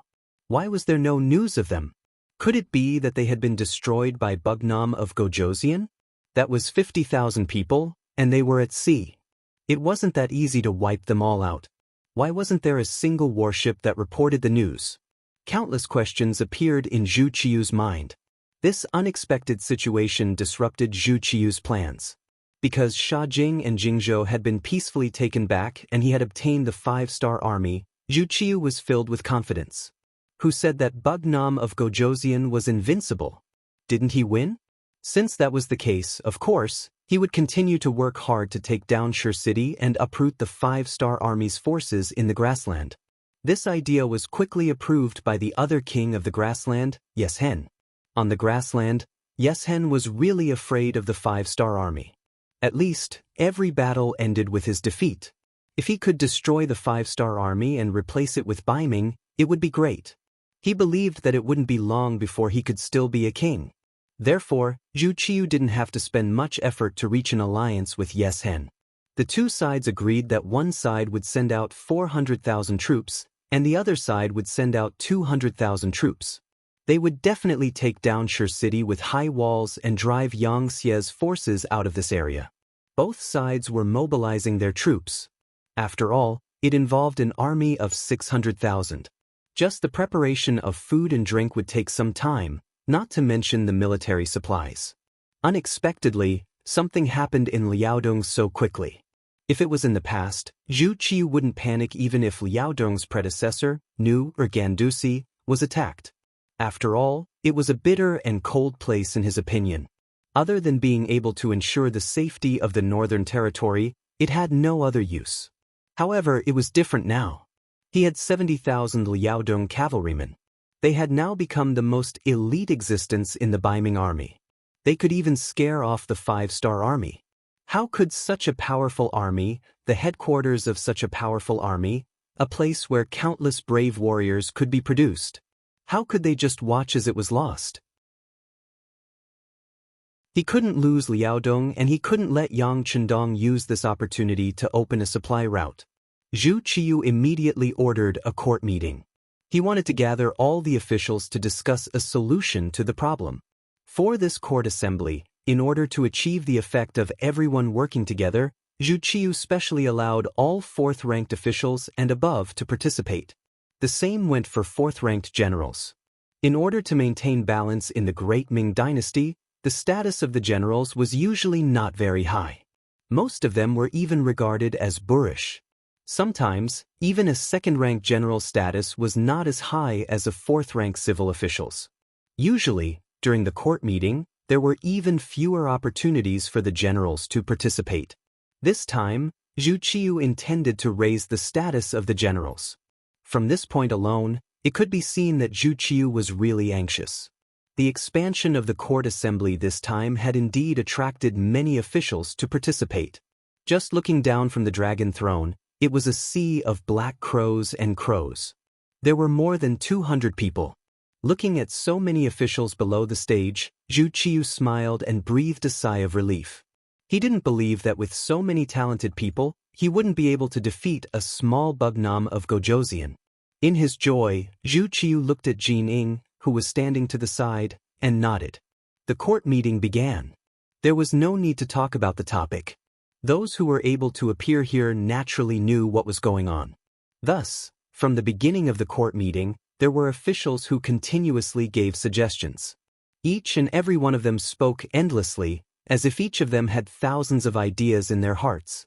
However, if one were to listen carefully, they would discover that most of their words were flattering Zhu Qiu and flattering her. The general idea was that although the king was strong, how could he dare to face the emperor? As long as the army marched into the Liaodong region, the so-called Wu and Wang, the so-called 5-star army, would flee as soon as they heard the news. They would surrender without a fight. At first, Zhu Qiu was in a good mood. However, the more he listened, the more he found that this wasn't the case. More than an hour had passed, and no one had really come up with any ideas. They were all just saying nice things. Seeing that more and more people would have this opinion if he didn't stop them, Zhu Qiu couldn't help but cough lightly. Then, he said, "Everyone, we naturally know that a small bugnam of Gojoseon is not to be feared. However, according to your suggestions, how many people should be sent this time, and who should be the commander?" When it came to the specific questions, the noisy court immediately quieted down.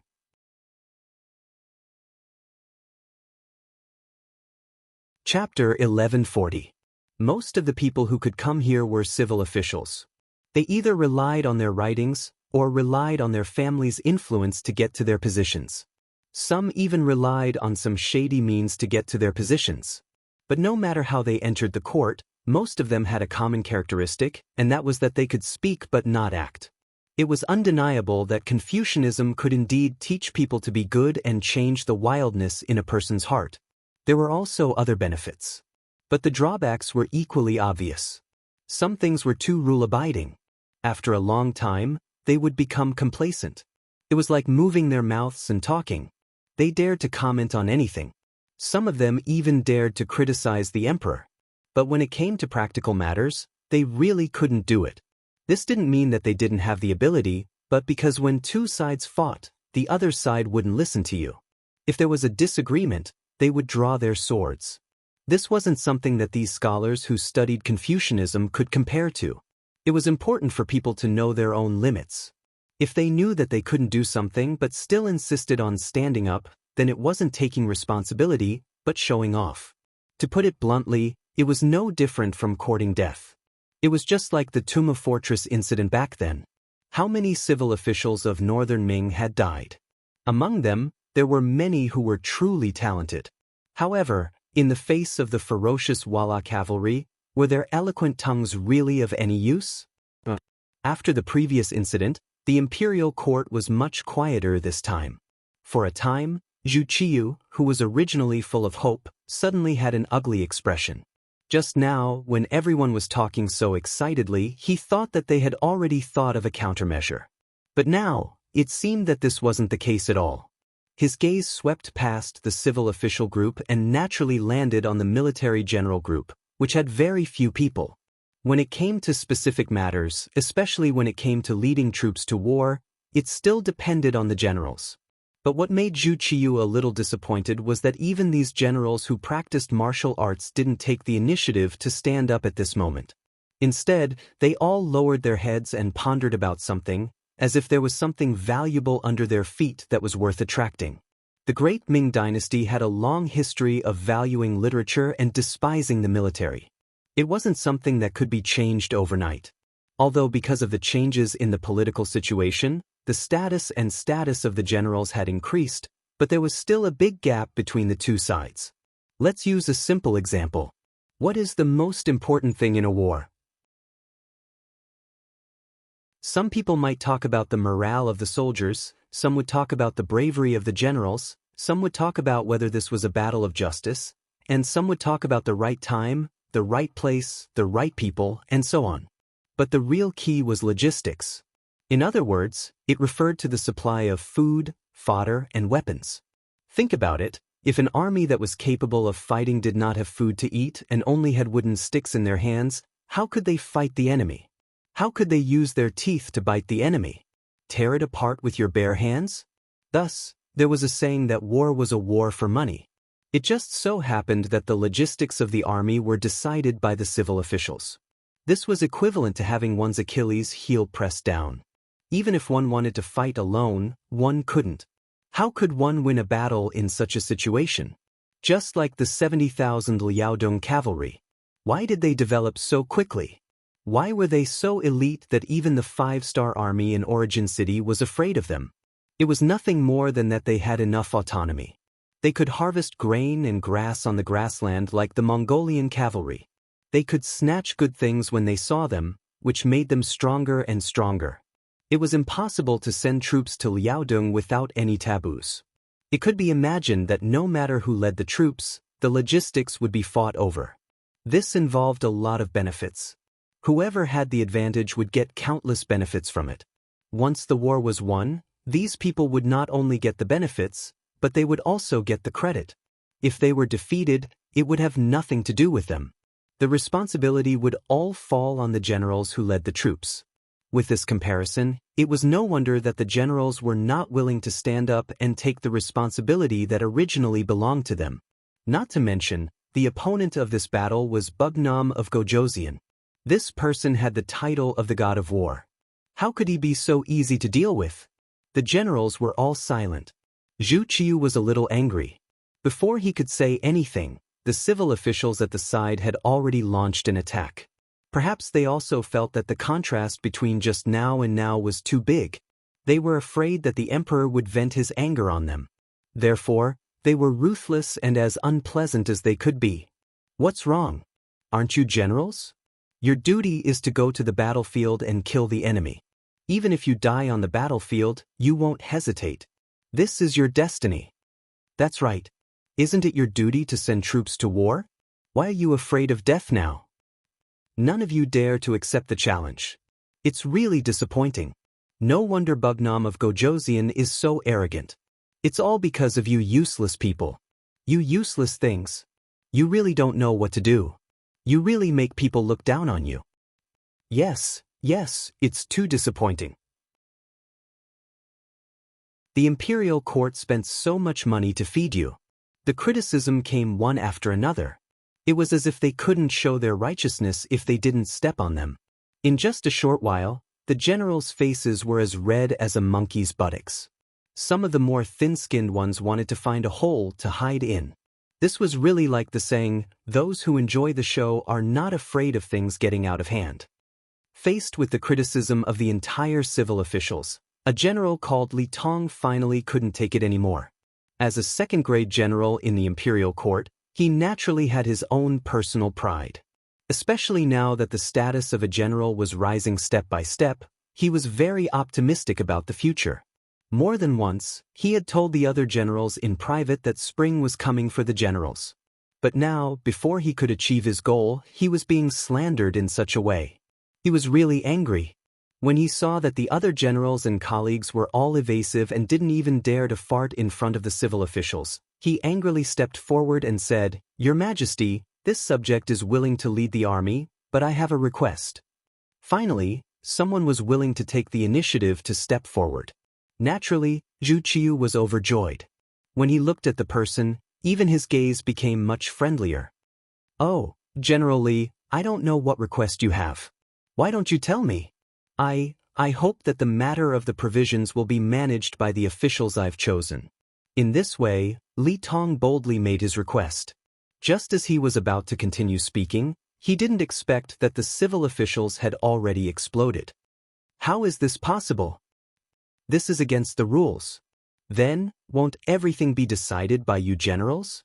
Once you have disloyal thoughts, how can you control it?" "Absolutely not. If something really happens, it will be a big matter. It will be much more dangerous than the matter in Liaodong." Yes, we absolutely can't agree." The discussion rose again, followed by a group attack. Li Tong, who wasn't good with words, was instantly drowned in a sea of verbal attacks. This time, not only would the civil officials not agree, but even Emperor Zhu Qiu wouldn't agree. As an emperor, as a monarch, how could he control his army? Wasn't it shown by eating, drinking, and defecating? If he gave the generals too much power, who knew if it would spur some people's ambitions and cause them to do something unfavorable to him? If that was the case, then he would suffer a great loss. No emperor would agree to such a dangerous matter, let alone Zhu Qiu, who had forcefully taken the throne. Perhaps it was because he didn't take the right path when he took the throne, so he was very afraid that someone would threaten him. It was even more impossible for him to agree to Li Tong's request. Shaking his head, Zhu Qiu said with an unquestionable tone, "General Li, you've heard everyone's reaction. We absolutely can't agree to this matter." Zhu Qiu's words set the tone for the matter.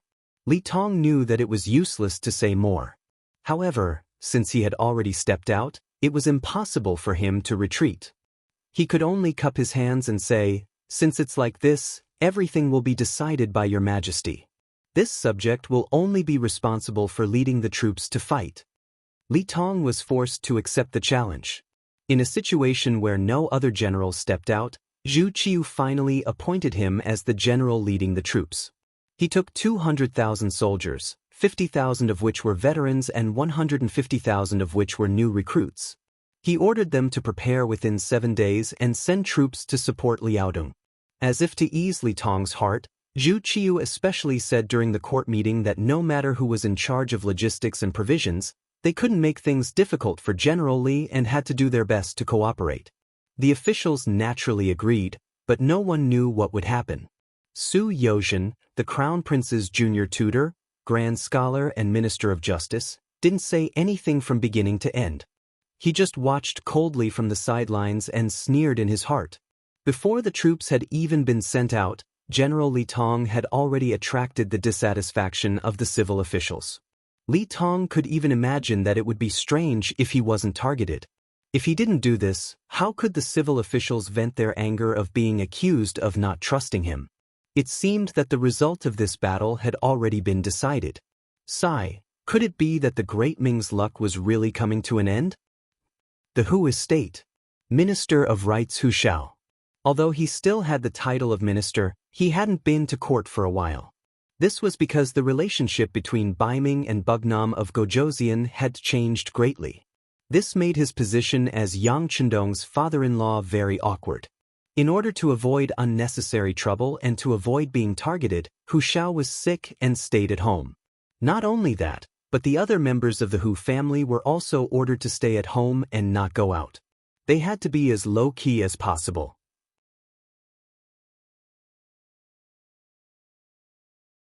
Chapter 1141. Although he had not left his room, he was still able to receive news of what had happened in the imperial court. Hu Shao had been the Minister of Rites for many years, and his students were spread all over the world. He naturally had many sources of information. It was precisely because he knew what had happened in the imperial court that Hu Shao, who was with his son in his study, fell into deep thought. Hu Zhangning also knew what had happened in the imperial court, and he was much more nervous than his father. "Father, the emperor is about to move against Qindong. Will we be implicated? How about I go find the 5-star army in the city?" "There's no need for that. It's not time yet." Hu Shao slowly opened his eyes, a faint smile on his lips. It was clear that everything was under his control. "Son, don't think that we'll be in danger if we really start fighting. It's said that even when 2 armies fight, they don't kill the envoys." "But father..." Seeing that Hu Zhangning was about to say something, Hu Shao waved his hand and said, "Relax. Since Zhu Qiu was able to become emperor, he's not so foolish. He's keenly aware that before he destroys Bugnam of Gojoseon, he won't be able to touch us. Otherwise, he doesn't even know what the consequences will be. On the contrary, the more victories Bugnam of Gojoseon wins on the front lines, the more apprehensive the emperor will be. Unless it's time for a life-and-death struggle, as long as we don't stir up trouble, nothing will happen." The older the ginger, the spicier it was. Hu Shao was so confident not only because of his thorough analysis of the situation and his deep understanding of Zhu Qiu's personality, but also because of 2 other reasons. First, Su Yozhen was in the imperial court. If something really did happen, he would definitely inform him.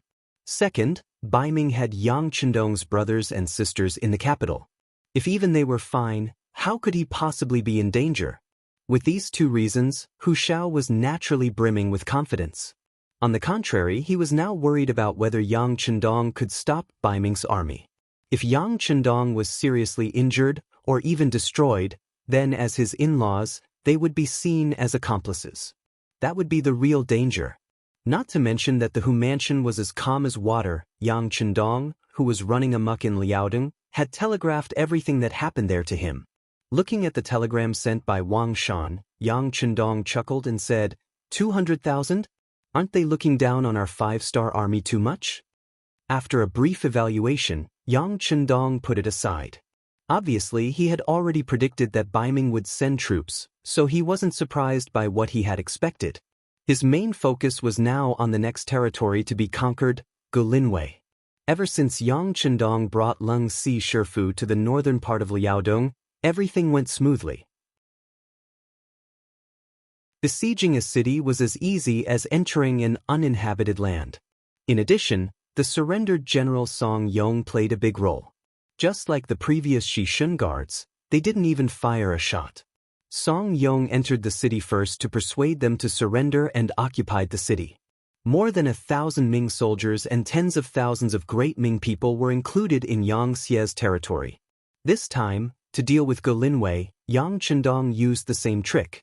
Song Yong volunteered to go first, and once they occupied the city, it was tantamount to opening the southwest gate of New Ergon Du Si's headquarters. They weren't far from their goal. "Young master," Hai Si Shifu sent a telegram. "They have entered Ku Island, Sakhalin Island in the future, along the waterway. After a fierce battle, they successfully occupied it." Beta Persei brought a telegram that he had just received to Yang Qindong's temporary tent. Good. When he heard the news, Yang Qindong couldn't help but laugh heartily. Ku Island was occupied, which meant that Commander Song Quan had no way to retreat on the sea. He had to either fight with him or surrender. There was no third choice. As if confirming the saying, good things come in pairs, not long after, Song Yong also rushed back. Along with him was Gulinwei's Grand Qian Huzhe. Obviously, he had been persuaded, and this time, he was here to surrender. Similarly, it didn't take much effort to capture Gulinwei. Yang Chendong was one step closer to achieving his goal of capturing Liaodong. Very good, Song Yong did well. Tell him that he will be heavily rewarded. When we completely capture 2 Du Si's headquarters, we will definitely reward him. Yang Chendong said with a smile. Although Song Yong was a surrendered general and his ability to fight was not very good, his eloquence was not bad. He was also a talent. Yang Chendong had already thought about it. After the war, he would send him to the Ministry of Foreign Affairs. He should be able to play a big role. After Golinwei was taken down, the next target would be the Fushan Guards, which was the Turlinwei Guards headquarters. Once they took down this place, they would be able to directly face the highest level of power in the Liaodong region. If they could take down this place without shedding any blood, it would be perfect. Beta Persei passed the message to Song Yong. Song Yong was naturally excited. He originally thought that he was just a surrendered general and would never have the chance to raise his head in this life. He didn't expect that he would be able to enter the eyes of Bugnam of Gojoseon. Thinking about his future, he decided to continue to make contributions. So after returning to the barracks to rest for a night, he continued to rush forward and went straight to 2 Du Si's headquarters. Yang Chendong led the army through Golinwei early the next morning. At this time it was already May. The weather was getting warmer and warmer. After the snow melted, the speed of the army's advance was also a lot faster. 2 days later, Song Yong sent news that 2 Du Si's headquarters was already empty. Whether it was the soldiers or the people in the headquarters, they had all disappeared. They should have all gathered in 2 Du Si's headquarters, so Song Yong directly went to 2 Du Si's headquarters in the Liaodong region. Another 5 days passed. When Yang Chendong led the army to 2 Du Si's headquarters, bad news came. The cavalry scouts reported that Song Yong's head was hung on the city wall of 2 Du Si's headquarters. As soon as the news reached Yang Chendong's ears, he was shocked and furious. Although Song Yong was a surrendered general, he was now representing the 5-star army. As the saying goes, envoys should not be killed in a war. Song Yong was killed just like that. This was clearly a slap to the 5-star army's face. It was a slap to the Bugnam of Gojoseon's face. Young master, Song Yong can't die just like that. This is clearly looking down on our 5-star army. Let's fight. Beta Persei's eyes were shining as he spoke. Along the way, he originally thought that there would be a big battle to fight. This was the time to show off his skills. He didn't expect things to go so smoothly. Originally, he thought that 2 Du Si would surrender. Although he would be happy, he didn't go to the battlefield after all. But now, Song Yong was killed. This was clearly a demonstration by the Baiming generals of 2 Du Si. If he didn't kill this trend, who would take the 5-star army seriously in the future? Yang Chendong didn't answer immediately. Although Song Yong's death made him very angry, he couldn't solve the problem by being impulsive. The most important thing now was to understand the situation in 2 Du Si. Only by understanding the other party's background would he be able to come up with the best strategy. Beta Persei, contact the intelligence personnel in 2 Du Si immediately. I want to know how many Baiming army there are here and who killed Song Yong. Yes, young master. Beta Persei nodded and turned to leave. Yang Chendong's eyes were cold and angry. Someone actually dared to kill one of his men, and an envoy at that. He had to admit that some people were really bold. Since that was the case, he didn't mind being ruthless and using some cruel means to tell the world what would happen if they didn't follow the rules. The intelligence department acted very quickly. Yang San, the head of the security bureau, had already arranged a lot of people here, so the situation in the city quickly spread out. According to a centurion bribed by the security bureau, Song Yong's death was caused by Zhong Cheng, the commander of the city. The telegram described the whole process of Song Yong's death in detail. Originally, as an envoy, Song Yong could have left the city safely if he failed to persuade them to surrender. As the commander, Song Quan also had the same idea. Although he didn't like his own family and thought that they had no backbone, he would still abide by the rules of war between 2 armies. Things went bad because of Zhong Cheng. He didn't know where he found out that Song Yong had 100,000 taels of silver on him. This was originally given to him by Yang Chendong. If he succeeded in persuading Song Yong to surrender, this would be their way of expressing their sincerity. Logically speaking, if they didn't reach an agreement, Song Yong should have left the city and wouldn't have handed over the 100,000 taels of silver. But the greedy Zhong Qing didn't care about this. He thought that since they were going to become enemies, it would be a waste if he didn't take the 100,000 taels. So he led the soldiers to stop Song Yong at the city gate and asked him to hand over the banknotes. Otherwise, he would die. After Song Yong was chosen by Yang Chendong, his whole person changed. He had a bright future, so of course he wouldn't hand over the banknotes and show his incompetence again. Considering that he was an envoy of the 5-star army, not only did he not hand over the banknotes, he also loudly reprimanded Zhong Cheng, making the soldiers at the city gate hear clearly. Being reprimanded in public like this, Zhong Cheng's face naturally didn't look good. In a rage, he swung his sword and chopped Song Quan. Naturally, the 100,000 taels of silver also fell into Zhong Cheng's pocket.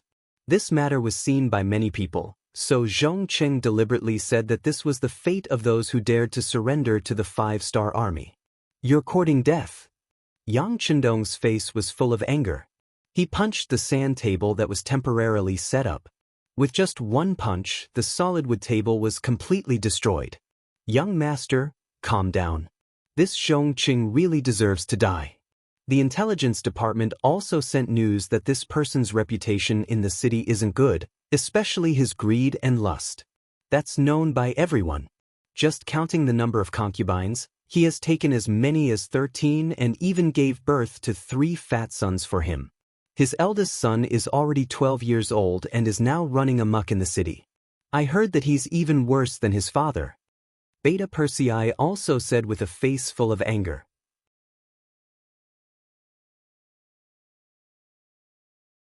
Chapter 1142. "Oof, they're all in cahoots," Yang Chendong said angrily. "Young master, the Zhong family is one of the biggest merchants in the Baiming capital. They've taken quite a lot of goods from our commerce department and earned quite a bit of money. Do you want to deal with his family? We'll let them know the consequences of not following the rules of the 5-star army," Beta Persei said when he saw that the young master's anger had yet to dissipate.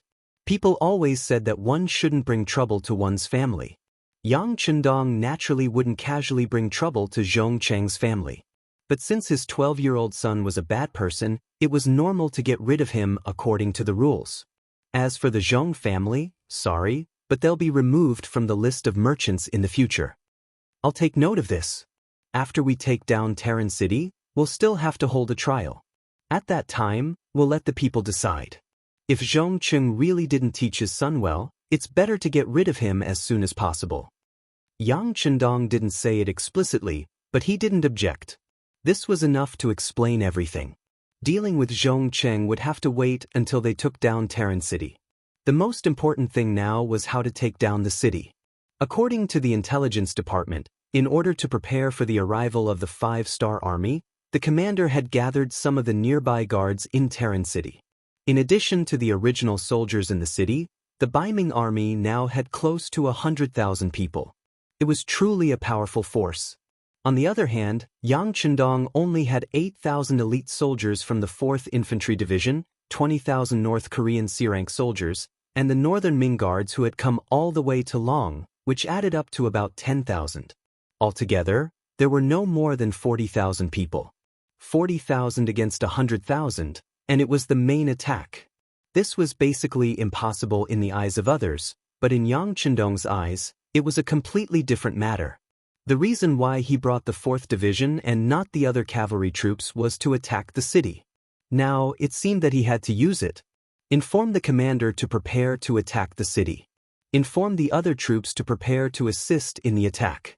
Inform the 4th Division of the Sea to be on standby and prepare to bombard Terran City. Yang Chendong gave out orders one after another. Since they didn't have enough troops and the enemy still wanted to defend, it was impossible to solve the problem peacefully. They might as well use the most powerful firearms. Even though it would inevitably cause some unnecessary casualties, It was better than losing their own men and losing their own soldiers. Ling Dechang was very excited when he received the order. Ever since he entered the Liaodong region, he had been looking for a chance to show off his skills. From the telegram, he found out that both the 1st Cavalry Division and the new army had done a lot. Only his 4th Division hadn't done anything. All they did was follow the 6th Young Master and take over some of the cities that Song Yong had occupied. This made him feel very unbalanced. To be able to follow the 6th Young Master, it was the perfect opportunity to show off his skills. Now that he didn't do anything, it would be a lie to say that he didn't feel wronged at all. Even in his dreams, he wanted to show off the strength of the 4th Division. He originally thought that Song Yong had gone to Terran City and that he wouldn't have a chance. Now, the Liaodong army dared to kill Song Yong, who was in the middle of a peace negotiation. This angered the 6th Young Master. Now it was time for them to show off. Gather the entire division and prepare for battle. Tell the 4 regimental commanders to report to me. After Ling Dechang finished speaking, he laughed heartily and went to the sand table to plan the attack. Within Terran City, Commanding Officer Song Quan sat in the main hall with a dignified expression. Beside him sat Commander Zhong Cheng and Commander Qian Shi Yiligang. Commanding Officer Song Quan was a Grade 2 general. To be able to reach this position, Song Quan was quite capable. Furthermore, from the fact that he hadn't moved from his position for 7 years, it could be seen that he was a smooth and slick person. The Great Ming Dynasty valued the civil and despised the military. This was especially so for the generals who held great power. It was very easy for the emperor to be suspicious of them. Reality also proved that if it wasn't for the emperor's suspicion and the civil officials' jealousy, the Great Ming Dynasty wouldn't have been destroyed. As a commanding officer of hundreds of thousands of soldiers, Song Quan was able to sit in his position for 7 years. This was enough to show that he was very good at dealing with people. Otherwise, he would have been suppressed to death by the civil officials. It was because of this that when he heard that the 5-star Army's peace envoy, Song Yong, had died at the city gates, his face instantly darkened. His position meant that he couldn't surrender to Yang Chendong. Unless there was an order from the Baiming Emperor, if he really did so, none of his family members in the Baiming capital would be able to survive. However, he didn't make this decision of his own accord. As a general who held great power in the military, Song Quan had a deep understanding of the 5-star army. It was because of this that he knew how powerful the other party was. This kind of enemy wasn't someone he could fight against. He couldn't surrender, and he couldn't win. Song Quan was prepared to sacrifice himself for a righteous cause to protect his family in the capital. Therefore, in the face of Song Yong's words, all he could do was to drive the other party away and wait for Yang Chendong to fight. When the time was right, he would commit suicide. With his own life, he could exchange the safety of his whole family, or he could also protect the safety of the people in the city. But he didn't expect Zhong Qing to be so daring as to force Song Yong to kill out of greed. This would create a situation where only one side would be able to survive. When the time came, even if he died, the civilians in the city wouldn't have it easy either. Did this Zhong Qing not have a brain? Did he not know that once the 5-star army took Terran City, all the money he had would be nothing more than a wedding dress for the enemy? What was the use of money that couldn't be taken, and even if it was taken, it was useless? But it was too late to say anything now. Song Yong was already dead, and the dead couldn't be brought back to life. What they had to do now was to solve the current problem and save as many people as possible with the least amount of casualties. Looking at Zhong Cheng with a murderous gaze, Song Quan said, "General Zhong, Song Yong is already dead. The 5-star army will be attacking the city soon. Why don't you take the lead?" "Why should I?" Zhong Cheng's expression turned ugly. From the moment Song Yong died, he knew that things were going to go south. He didn't think that someone would risk his life for money. If he had known, he wouldn't have done such a thing even if he was beaten to death. But since he was already dead, there was no point in thinking about it.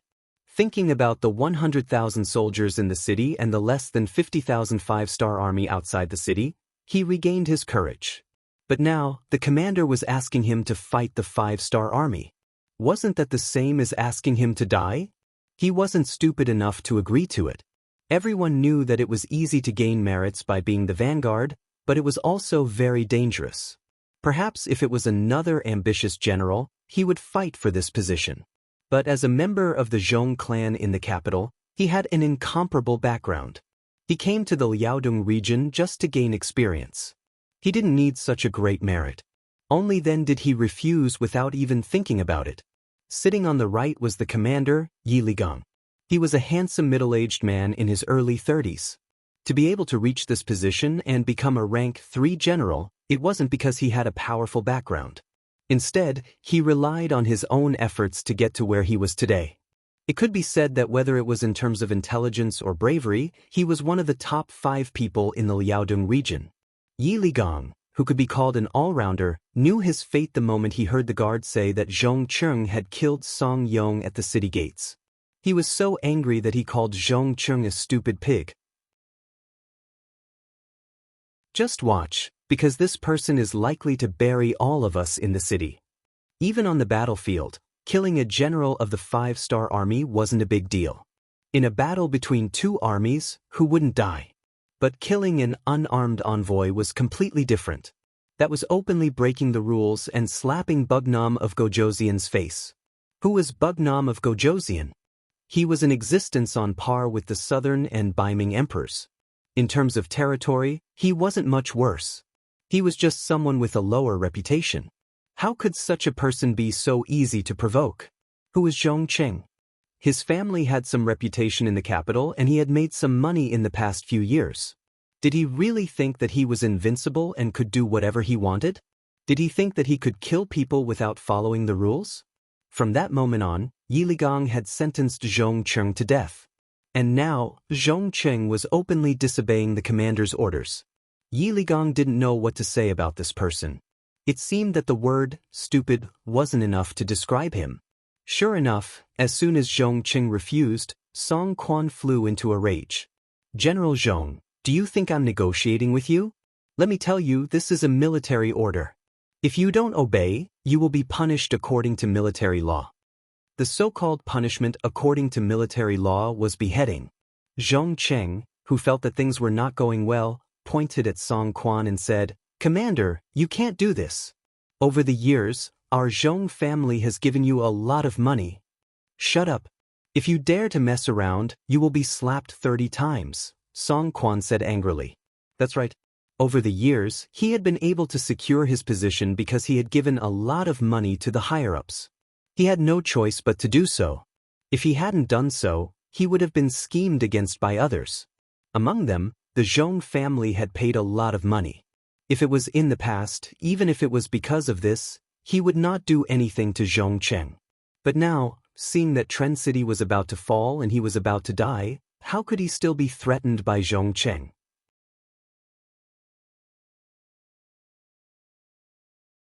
Chapter 1143. Zhong Cheng finally shut his mouth after hearing Song Quan's 30 slaps. He could tell that Song Quan was going to abandon him. Now that he was under someone else's roof, he had no choice but to lower his head. He thought to himself that when he had the chance to spread the news, he would definitely tell his family about this. After that, he could only reluctantly agree. Since Commander has given the order, Zhong Cheng will follow it. I will go and arrange for people to defend the city. Zhong Cheng walked out of the hall, leaving Song Quan and Yi Ligang behind. Thinking about the unfavorable situation, Song Quan asked, "Commander, I'm afraid that Zhong Cheng alone won't be able to stop the 5-star army's attack. I heard that the 4th Infantry Division is mainly armed with firearms." "Yes, how could I not know that I can't stop them? But do we have a choice?" Song Quan slowly opened his eyes and said with a sigh. Then, as if he thought of something, he looked at Yi Ligang and said, "You are different from me. You are an orphan, your parents are long gone, and your wife is newly married. She is currently in Terran City. The court doesn't have any evidence against you, so you don't have to die like you. With your ability, even if you join the 5-star army, you will have a bright future." "Lord Commander, I've never had such thoughts."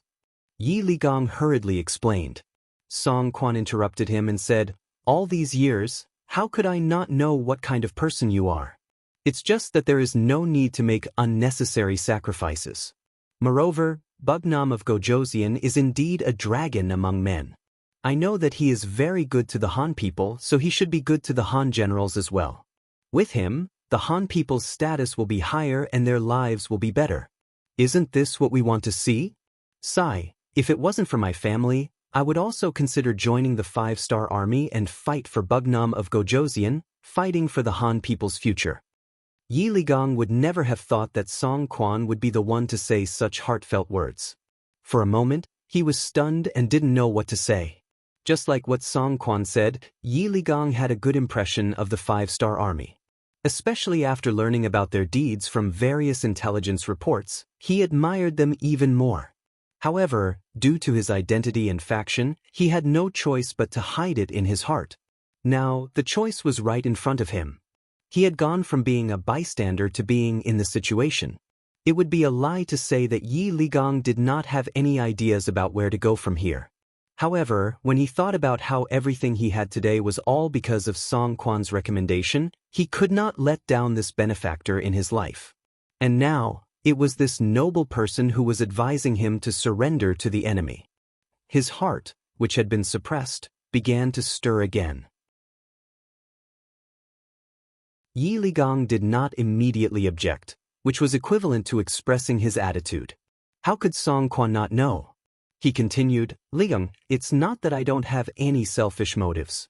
You know, my family is in the capital. When I'm around, naturally, no one dares to bully them. However, once I leave, it's hard to say. If one day, and I'm saying if you have a firm foothold among the 5 stars, please help my family if possible. This is also my last request to you. Commander, please don't say that. If I can survive this time, your family will be my family, and your parents will be my parents.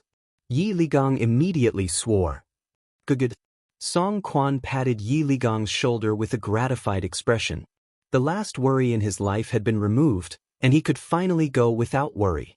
Outside the city, Ling Dechang called the 4 commanders under him over and seriously discussed the plan to attack the city.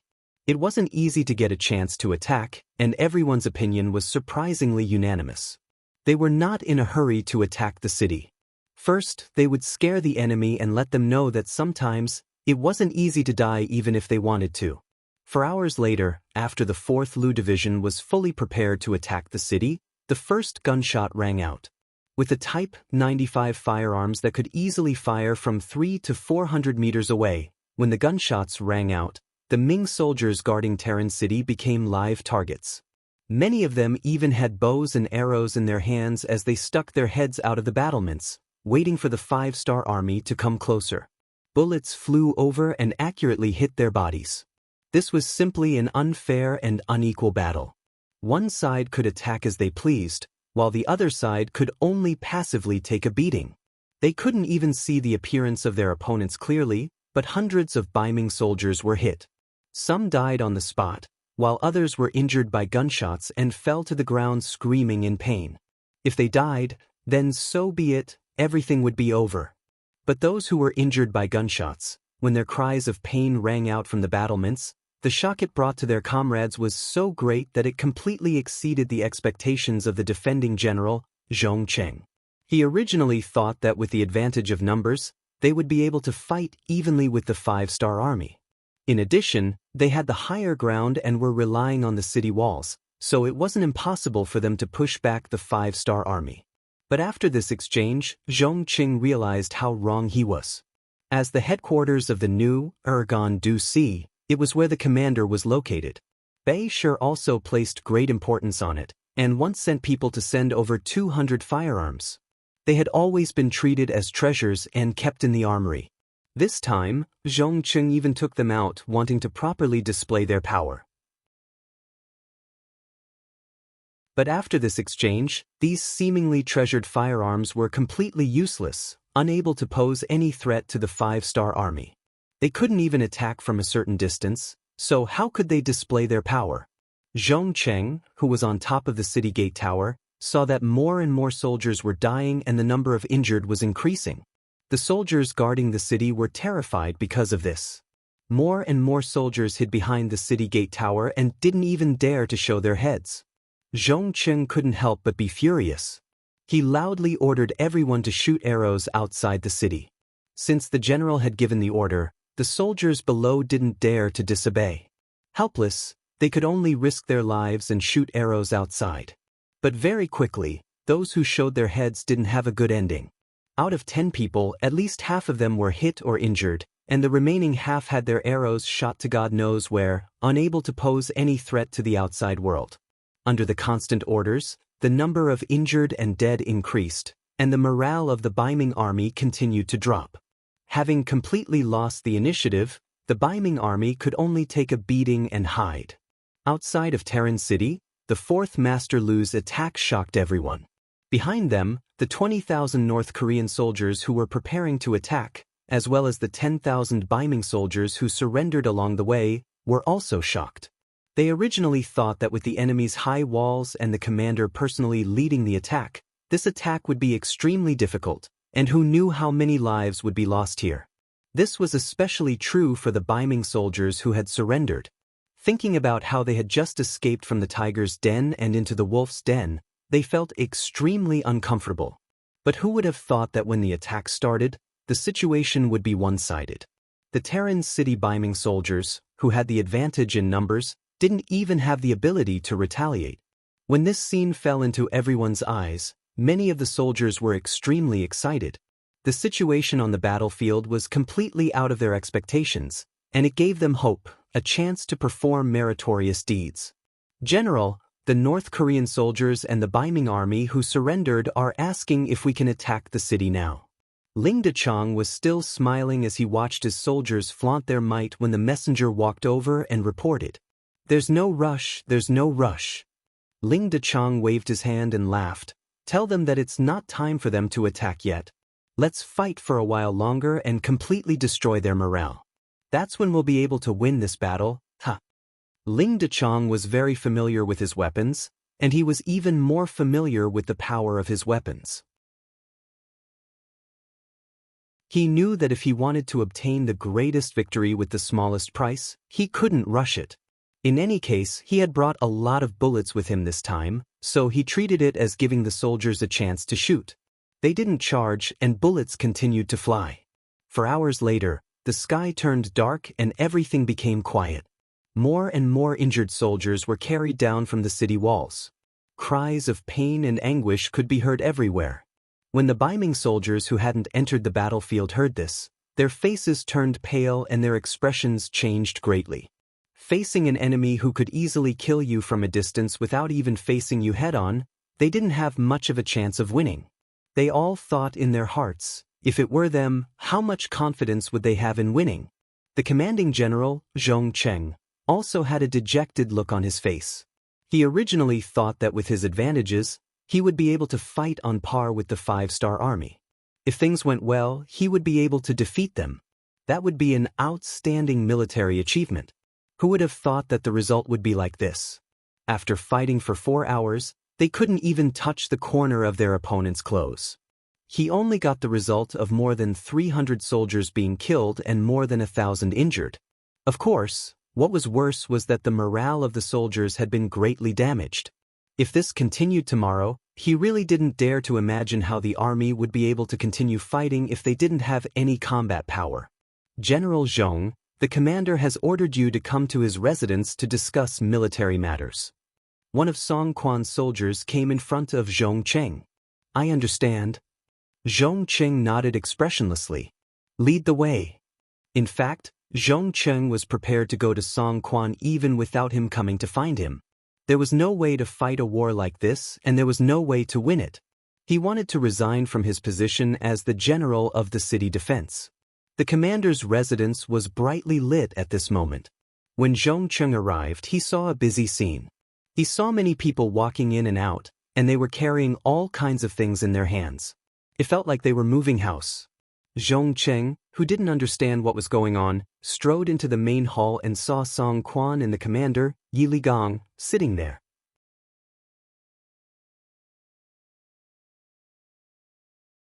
Chapter 1144. "Commander, what are the people outside busy with?" Zhong Cheng asked in confusion after entering the hall. General Zhong, don't ask so many questions. Let me ask you, what are your thoughts after today's battle with the 5-star army? Do you think we can defend Tren City with just us? Song Quan didn't answer Zhong Cheng's question. Instead, he took the initiative to ask about the battle. Sigh. At the mention of this matter, Zhong Cheng's face was ashen as he said, "Don't mention it. The firearms in the hands of the 5-star army are simply too powerful. They can even shoot from afar and are extremely accurate. We didn't even see their shadows and we've already lost over 1,000 people. If this battle continues like this, there's really no way to continue." Oh, so that means we won't be able to defend the city? Song Quan asked again. That's right. We can't defend it. This time, Zhong Cheng answered honestly. If that's the case, what does General Zhong think about breaking out of the encirclement? Song Quan asked as he already expected Zhong Cheng to say this. Breaking out of the encirclement? This question was completely out of Zhong Cheng's expectations. Then, he remembered that when he entered the mansion, he saw those people moving things back and forth. He immediately understood that Song Quan was preparing to escape. Seeing that Zhong Cheng seemed to be thinking about something, Song Quan looked at Yi Ligang on the other side. The two of them looked at each other and nodded. Song Quan said to Zhong Cheng again, "That's right, we should break out of the encirclement. You know the situation this afternoon. The 5-star army has very powerful firearms. It's not something we can stop. If we don't break out of the encirclement early, once they attack with this method, I'm afraid we won't even have a chance." Yes, Commander, you're right. But isn't it too rushed to break out of the encirclement tonight? After seeing the power of the 5-star army, Zhong Cheng agreed with this decision. However, he still felt that breaking out of the encirclement now was too rushed. He didn't even have the slightest bit of preparation. It's not rushed. Who can guarantee that the 5-star army won't attack the city tomorrow? If that's the case, I'm afraid we won't even have a chance to break through. Seeing that Zhong Cheng didn't immediately object, Song Quan continued to persuade him. The 5-star army was indeed powerful. No one knew what kind of attack they would launch tomorrow. In the end, Zhong Cheng nodded and agreed. Let's break through the encirclement then. I just don't know what kind of plan the commander has. I've already discussed this matter with Yi Qian. Let's do it like this tonight. In the middle of the night, dark clouds covered the moonlight and the sky was completely dark. Looking at Talon City from afar, other than the moving torches on the city walls, which were soldiers patrolling, everything else was pitch black. It gave off a very quiet feeling. However, the atmosphere suddenly changed. The originally quiet city was suddenly filled with rumbling sounds. Then, the west gate was opened and a large group of people rushed out. They appeared like a whirlwind and rushed towards the river guards. After the west gate was opened, the south gate opened as well. Unlike the other gates, the south gate remained silent after it was opened.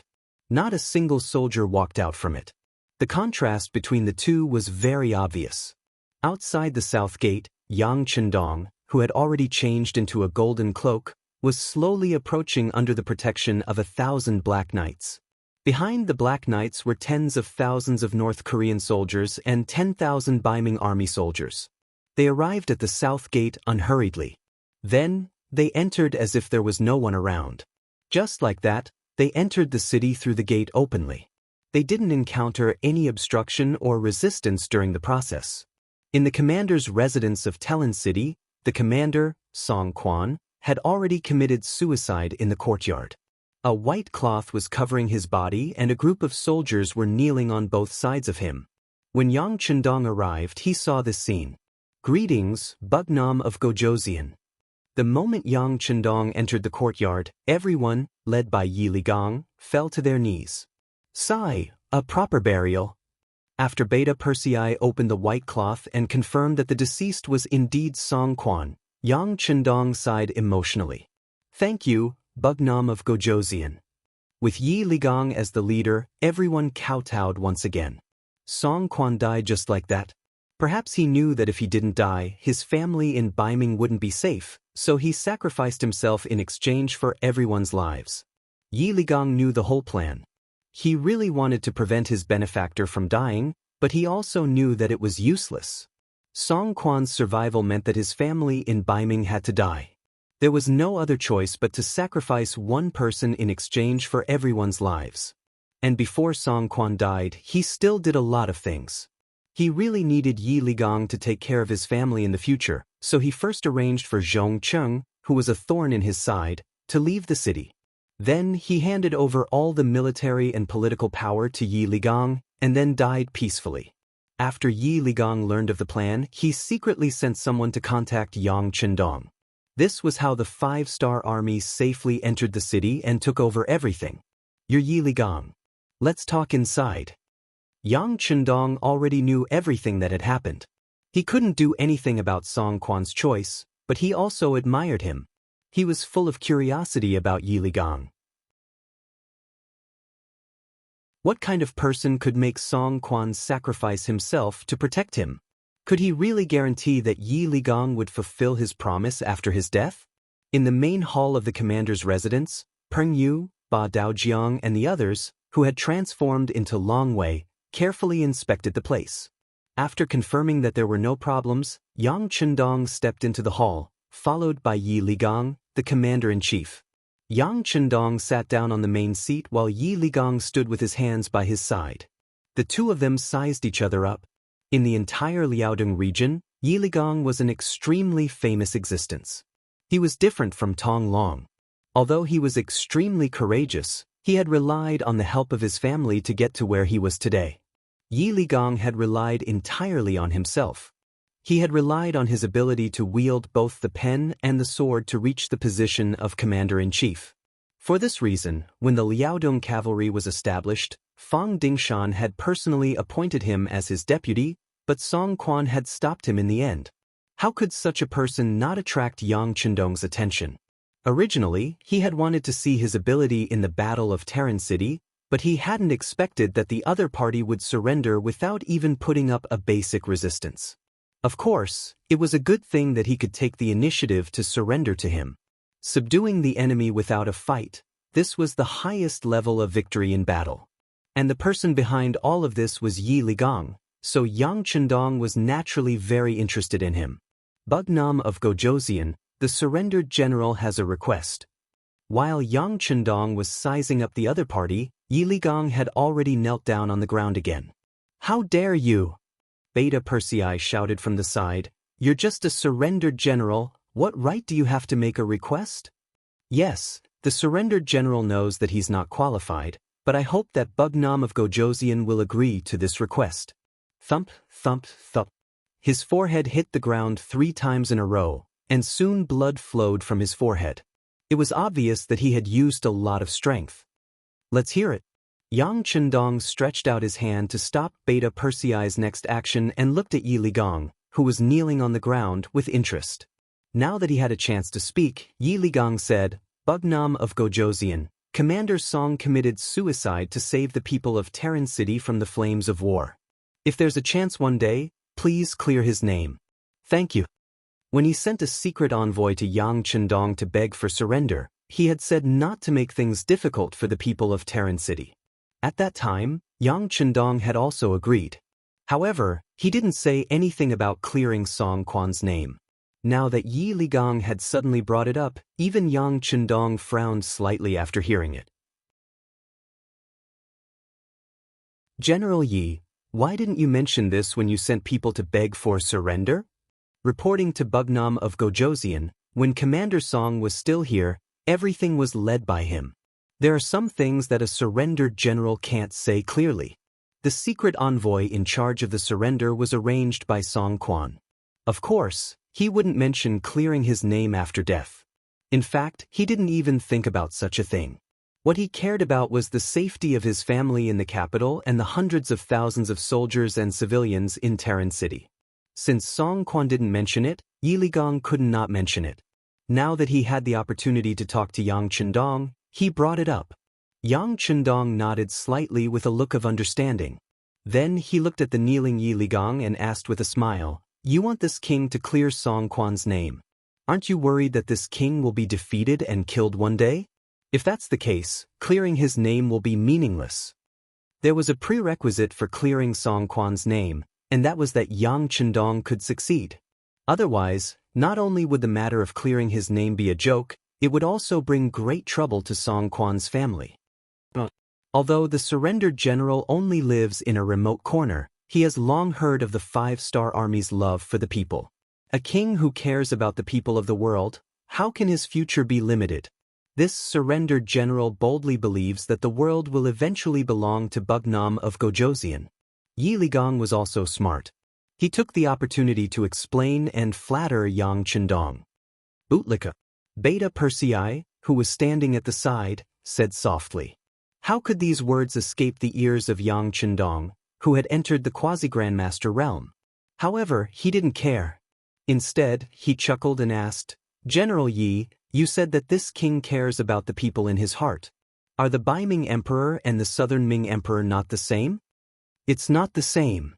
Yi Ligong shook his head. If he was still the Bai Ming commandant, there were some things that he couldn't say even if he thought about it. Otherwise, it would be a choice and it would be treacherous. But now, since he had chosen to surrender to the Five-Star Army, he naturally didn't have any concerns.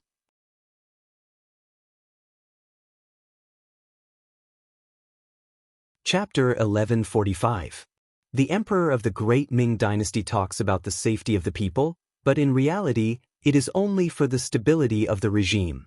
In their eyes, the officials and the major clans of the world are seeking benefits, finding a balance between them, and consolidating the regime. Bugnam of Gojoseon is indeed different. Because of your appearance, the status of the Han people in the world has been raised by more than one level. This can be seen from yesterday when you only besieged the city and did not immediately attack. Based on this point, the surrendered general believes that you are a sincere ruler. After Yi Ligong finished speaking, he once again knelt on the ground, as if he had said all that he should say and would let Yang Chendong deal with him. The words just now were indeed the words of Yi Ligong's trusted aide. But how could it not be a representation? Presumably, in the entire Great Ming Dynasty, there should be many generals with such knowledge. When Yang Chendong heard this, he was naturally gratified. At least there was someone who understood what he did. Good, I have to say, General Yi, your words really made me happy. Since that is the case, I will agree to your request. Once this prince has enough ability, I will definitely clear General Song Quan's name. And as you said, this prince does not want to see the Han people and the Ming army kill each other. There are still many cities in the Liaodong region that have not been captured. I don't know if you can do your part to help this prince? Yang Chendong took a fancy to Yi Ligong's identity as a commander. It would be more convenient for him to do some things than the dead Song Yong. In addition, he intended to test the other party's ability, so he spoke out. The surrendered general is duty-bound. How could Yi Ligong, who wanted to take the opportunity to show his ability, not agree? The surrendered general thanks Bugnam of Gojoseon for promising to clear General Song's name. Thank you again. Thump, thump, thump, he kowtowed 3 more times, and blood overflowed from his forehead. Just as the two were talking, Longwei's voice came from outside the hall. 6th Young Master, Lu 4th Division Commander Ling Daqiang requests an audience. Let him in. Yang Chendong sat up straight with a smile on his face. After a dozen breaths of time, Ling Daqiang entered the hall with a wooden box in his hands. He knelt down in front of Yang Chendong, who was wearing a golden cloak. 6th Young Master, I was able to accomplish my mission. Zhong Cheng has been killed. This is his head. Poor Zhong Cheng, he didn't even know that he had been betrayed. They thought that Song Quan had really given the order to break out of the encirclement, but unbeknownst to them, not too far away from the southern gates, the Lu 4th Master Teachers were already lying in ambush. As soon as they appeared, they would surround them and eliminate them. How could Zhong Cheng know about this? He was still happy that he was about to escape from danger. Following that, gunshots rang out and everything ended. Zhong Cheng was dead. Not only that, but his family members who followed him out of the city didn't end up well either. Most of them were captured, and his evil youngest son was also killed in the chaos. It could be said that they had avenged Song Yong. Yang Chendong didn't look at the head in the wooden box. Instead, he sighed and said, "Release the news that Zhongcheng secretly escaped from the city and created an opportunity for the five-star army to enter Terran City." After a series of resistance, Yi Ligang was captured and Commander Song Quan died in battle. As soon as Yang Chendong said this, Yi Ligang, who had just stood up, revealed a grateful expression. By pushing all the blame to the dead Zhongcheng, Song Quan's family members in Biming capital would be safe. Beta Persei agreed and immediately sent someone to spread the news. Yang Chendong asked Yi Ligang to stay behind and asked him about the Liaodong region. Yi Ligang already had thoughts of joining Yang Chendong, so he naturally told him everything he knew. Bugnam of Gojoseon, before the Liaodong region was renamed as the new Gondusi region, I followed Commander Song Quan here. I don't know everything here, but I know 90% of it. Let's start with the most powerful place, the Jianzhou Guards. Yi Ligang was indeed worthy of being chosen by Song Quan. He knew the situation here very well. Many of the things he said were the same as the information sent by the intelligence department. There were also some things that even the intelligence department didn't know. Seeing Yi Ligang stop talking, Yang Chendong laughed heartily and slapped his thigh. It seems that General Yi is indeed very familiar with the situation here. If that's the case, I wonder if you can persuade the nearby guard stations that haven't been taken down by our five-star army? Yi Ligang didn't immediately answer. Instead, after thinking for a moment, he raised his head. It shouldn't be a problem. If Bugnam of Gojoseon trusts this Yi, then leave this matter to me. Seeing Yi Ligang so confident, Yang Chendong was even more happy. Okay, I'll leave this matter to you. How many soldiers do you need? There's no need. I'll just bring some personal guards. However, I hope that Bugnam of Gojoseon can give me some silver. This isn't to bribe anyone. It's just that some places are too poor. They can't even pay the soldiers. Speaking of this, Yi Ligang felt a bit embarrassed. After all, he was the commander of the Liaodong region. Logically speaking, he was in charge of the finances. If he said that there wasn't any pay for the soldiers, it really was a loss of face.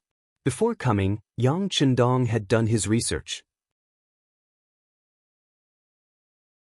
Although Zhu Qiyu had indeed earned quite a bit of money through the newly opened Zhu Family Bank, the lives of the soldiers weren't that good. For example, the Liaodong cavalry on the grasslands were still fine. They could be paid on time. However, the Liaodong region, which was too far away from the capital, couldn't do so. Every time it was time to pay, all sorts of reasons would be used to reduce it. As time passed, the silver became more and more insufficient. Knowing that this wasn't Yi Ligang's fault, Yang Chendong stood up and patted him on the shoulder. This king knows the situation. You don't have to feel burdened. How about this? I'll give you 1 million taels of silver. You can go and solve the problem. Not only the soldiers, but also the common people. You can help them. If it's still not enough, you can come and find this king. He didn't expect Yang Chendong to be so generous and benevolent. 1 million taels of silver was equivalent to half a year's salary for the Liaodong guard post. Yi Ligang patted his chest and promised, Bugnam of Gojoseon, don't worry. The silver will definitely be distributed to the soldiers and the common people. Your righteous deeds will also be known to the common people. Yi Ligang knew very well that Yang Chendong was trying to buy people's hearts. However, he also liked to do this kind of thing. If Zhu Qiyu had been willing to take out silver to buy people's hearts, the Liaodong guard post wouldn't have been so weak. Song Yong wouldn't have been able to convince several guard posts in succession. In the end, it was all because they didn't have money. Terran City was finally taken. The loss of the Liaodong guard post in the north also meant that the plan to invade Liaodong was already half successful. Yang Chendong didn't cheer because of this. He knew that once the news spread, Zhu Qiyu would definitely send reinforcements. If he didn't defeat these people, he would tell the acting emperor that Liaodong was no longer under his control and make him give up. This was the most important thing. The new army was still madly sweeping through the Liaodong guard post. All the guard posts they wanted to attack either surrendered early on or were defeated in the first battle. Except for a few soldiers who had a certain amount of fighting power, most of the guard posts were under their control. With the world's first cavalry division acting as a huge mountain blocking the Sa-Cha River Guard's front line, It suppressed the northern Ming army from advancing north for a long time. It was only when the northern Ming sent out reinforcements, with General Li Tong at the head of 200,000 troops, that the Liaodong guards were greatly encouraged and saw hope. During this time, Yi Ligong completed the task given to him by Yang Chendong very well. He integrated the guard posts in the Terran city, which included more than 20,000 surrendered soldiers from Baiming. The 100,000 soldiers in the Gatling city and the 10,000 surrendered soldiers that Yang Chendong brought along made a total of 130,000 soldiers. Yang Chendong naturally wouldn't be polite with such a force. Then he made a shocking decision. He changed the name of the Liaodong Guard post to the 3 eastern provinces and used one of his students as the governor, a person named Lu Ji. Although Lu Ji was Yang Chendong's student, he was actually older than Yang Chendong. But in the spirit of learning without precedence, he was still convinced by Yang Chendong's knowledge, entered the Yang Family Academy, and became an excellent teacher. Because he was very good at management, he was promoted to the position of governor of the 3 eastern provinces. The position of general of the 3 eastern provinces was given to Yi Ligong. Not only that, he was allowed to have 100,000 soldiers, 30,000 of which could be cavalry. When the matter was announced, Yi Ligong, who didn't cry easily, failed to live up to expectations and shed tears.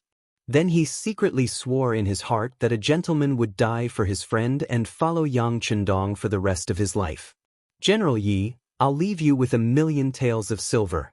In the future, you'll be paid on time every month. However, I'll leave the matters of the army to you. You must seize the opportunity to train. You must train a strong army so that General Song Quan can rest assured in the underworld. Yang Chendong said earnestly to Yi Ligong, Bugnam of Gojoseon, don't worry. We will train hard, but if you call, we will come. Yi Ligong solemnly promised. After solving the problem of the Liaodong Guard post, Yang Chendong brought the 4th Division, 20,000 North Korean soldiers, and 10,000 Baiming surrendered soldiers down south. In just 4 months, after leaving the Japanese Empire, Yang Chendong had taken over the Shuangqing Guards and the Saha River Guards as the front line. He was already halfway to his goal of taking over the Liaodong Guard post. However, Yang Chendong was very clear that although it seemed like he had taken over half of the territory, it was just a barren land. There weren't many Baiming army there either. The truly powerful ones were the remaining half, which was the Liaodong Guard post near the capital of Baiming.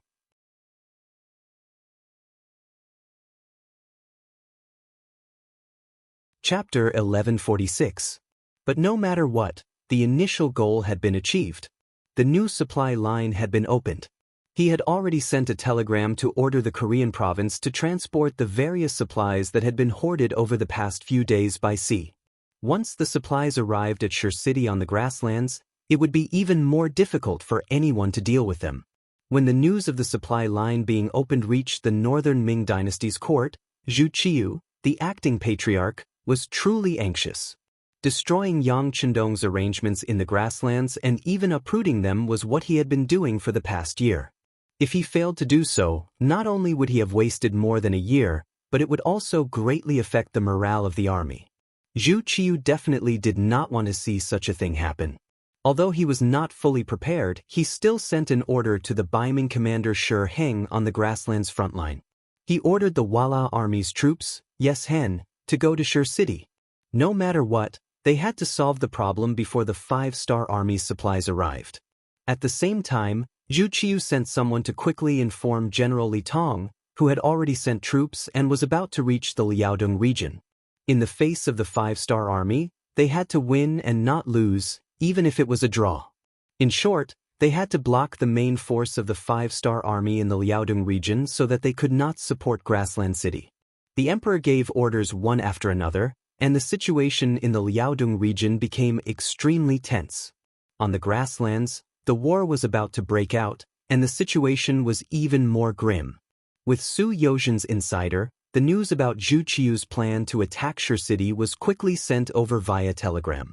After the new army's commander, Tiger's Mane, and the mayor, Yu Mian, discussed, they immediately ordered the entire city to be under martial law and to strictly investigate the identity of the people who had recently arrived. As the person in charge of logistics, Yang Si led the soldiers to start planting mines to block the joint attack of the Baiming army and the Wala cavalry. Compared to the slow telegram, the Baiming commander Shi Heng, who had already occupied Tulu City, only received the news of the emperor's order to send troops on the fourth day. "What are you doing? We'll attack immediately. Our army hasn't been fully assembled yet, and our provisions haven't arrived yet." Shi Heng looked at the imperial edict in front of him with dissatisfaction. However, when he saw Zhu Qiu repeatedly say, "urgent," at the end of the imperial edict, he knew that there were some things that he could not decide. "Forget it. Send out the troops. Order the general at the vanguard to take 20,000 soldiers and leave first. We'll talk about it after we've created some momentum." Shi Heng only did this because he wanted to complete the decree. He wanted to create some momentum to complete his task. However, what he didn't expect was that not long after the vanguard army left Tala City, they were ambushed by a new army before they even reached the beginning city. In just over half a day, the vanguard army was defeated. More than 10,000 people were killed and captured. In the end, only about 50,000 people managed to escape. After being hit in the head, Shi Heng finally calmed down. He knew that in the face of such a powerful opponent like the five-star army, all kinds of accidents could happen if he was a little careless. Therefore, he suppressed the urge on the imperial edict and nervously contacted Yes Hen, asking him to send troops to cooperate. At the same time, he called back 70,000 Liaodong cavalry and made preparations to attack the beginning city. In the beginning city, the commander of the new army, Tiger's Mane, was cheering for the victory of the first battle. However, after learning about Shi Heng's preparations from the intelligence personnel, he didn't dare to be careless. While doing the strict defense of the city, he sent a telegram to Yang Chendong and reported in detail what had happened here. Yang Chendong, who was rushing to the Twin City Guard, didn't look happy at all after seeing the telegram. Instead, his eyebrows were knitted together again. "Young master, shouldn't Tiger's Mane be happy after winning the battle?" Beta Persei, who was following beside him, noticed the change in Yang Chendong and asked with some confusion. "Yes, you should be happy after winning the battle. It's just that this first battle has been won. I'm afraid that the next battle won't be so easy. With this lesson, do you think the Baiming army will still underestimate the enemy?" Yang Chendong nodded first, then looked at Beta Persei in a rhetorical manner.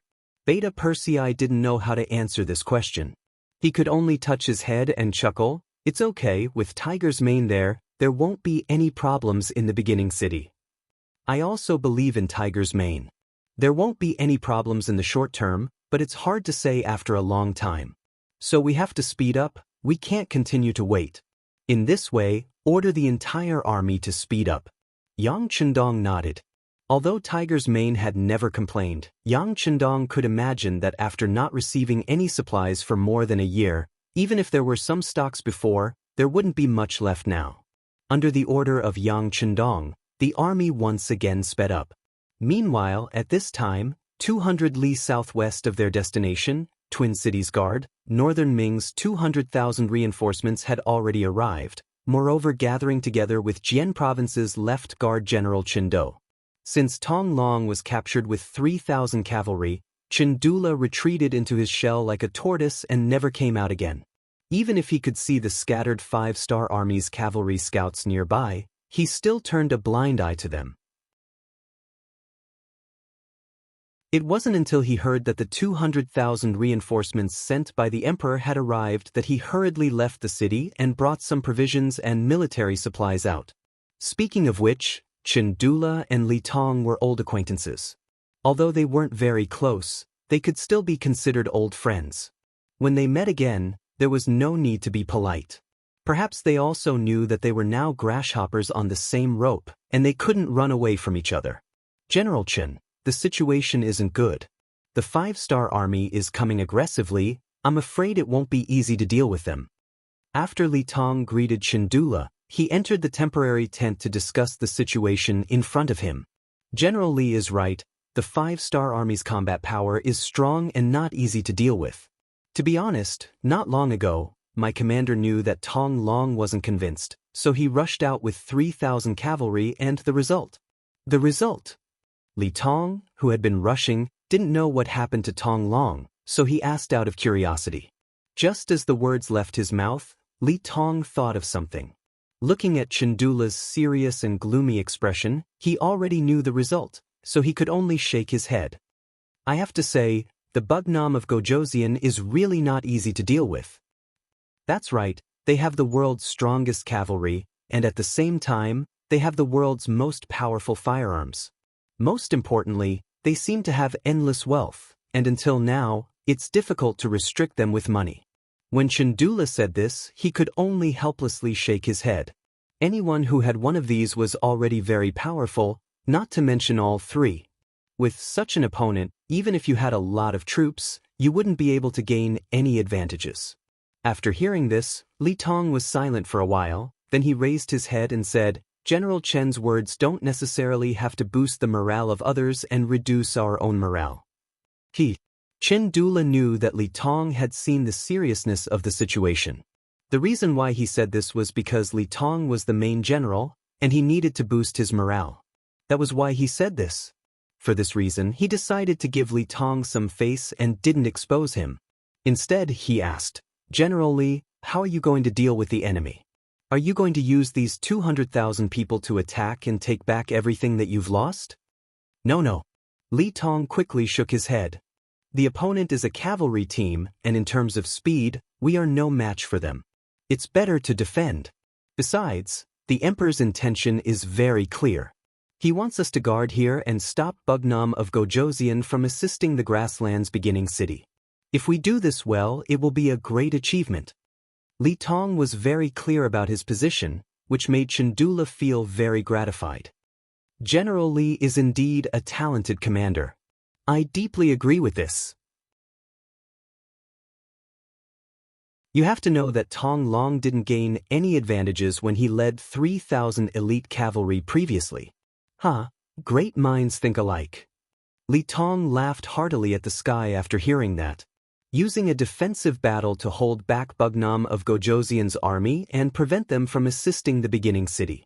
This was the plan that Li Tong had set for the 200,000 troops. If the truth was really like what he did, it could indeed give Yang Chendong a headache. Although it would definitely not be able to block it, it could play the role of stalling for time. In this way, the beginning city would be in danger. The policy was right, but in the end, it still depended on who carried it out. Just like the laws and governments issued by many countries, they were all for the purpose of the people. However, when it was really in the hands of the people, it might be completely different. Just like now, Tong Long, who they were just talking about, had now returned to the Jian province left guard and met his own people here. In the Jian province left guard, in terms of population, although the Han people were more than the Nuzanren, in terms of overall strength, especially influence, the Nuzanren was not just a little bit stronger. This might have something to do with the Nuzanren being more united than the Han people, or perhaps it was because they had lived in this area for generations, allowing them to adapt better to the environment here. In short, the Nuzanren's influence in the Jian province left guard was far greater than that of the Han people. Even the commander, Chandula, had to act according to her mood. Not to mention that Chandula was not in the city now. It was just a small matter of quietly entering the city, so Tong Long naturally did it. Not only did he enter the city, but he also met his father, Tong Sheng, a burly man who was taller than an ordinary person. When Tong Sheng was young, he was definitely a person who could tremble with a stomp of his feet in this area. In addition, he had the support of a group of old brothers, so he had done a lot of things. For example, the nearby caravans must pay the toll to them. Otherwise, their safety could not be guaranteed. It was also because Tong Sheng did not understand the Han culture. Otherwise, with his economic strength and influence, he would have long become a general among the Baiming generals. In the end, the things that the old man couldn't do were handed over to his son. Fortunately, Tong Long lived up to expectations. With the support of his family, he finally walked to the position of commander and became a secondary grade 3 military officer.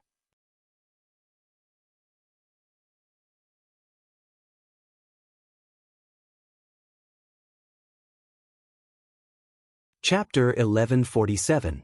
With Tong Long's good performance, Tong Xing was like a tiger that had grown wings. In the big city of the Jianzhou left guard, there was no one who dared to not give him face. However, all of this changed when Tong Long and his 3,000 elite cavalrymen suddenly disappeared. Tong Xing and Tong Long were father and son. One was a businessman while the other was an official. When one of them was missing, the problem naturally arose. The cake was only so big, and most of it was still controlled by the Tong family.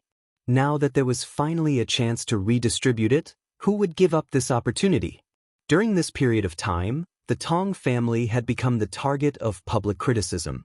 They had become the target of everyone's attacks, both openly and secretly.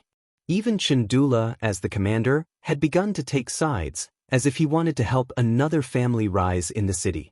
The Tong clan's days became harder and harder, and they were getting worse day by day. At this moment, Tong Long suddenly appeared in front of his father, which made Tong Xing extremely excited.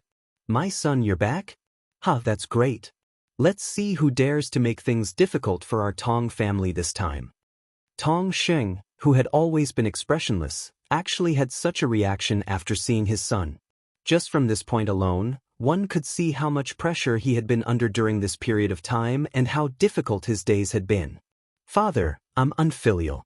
I've had a bad start." Tong Long knelt in front of Tong Xing and lowered his proud head. "Don't say that. Victory and defeat are common in war. It's good that you're back, it's good that you're back. How about this? You can immediately go to the Yamen and restore your official position first." Tong Xing knew that Chandula was not in the city, so he decided to restore his son's official position first and properly intimidate the other opponents in the open and in the dark. Looking at his father's wrinkled face, Tong Long swallowed his saliva first, then said in a calm voice, "Father, I can't go to the Yamen." "But is it because you lost the battle?" "It's fine, didn't I say? Victory and defeat are common in war. Besides, who really won against the 5-star army? It's fine, we can just spend more money." After operating in the Jianzhou left guard city for decades, Tong Xing still had some family assets. Naturally, his words were more forceful.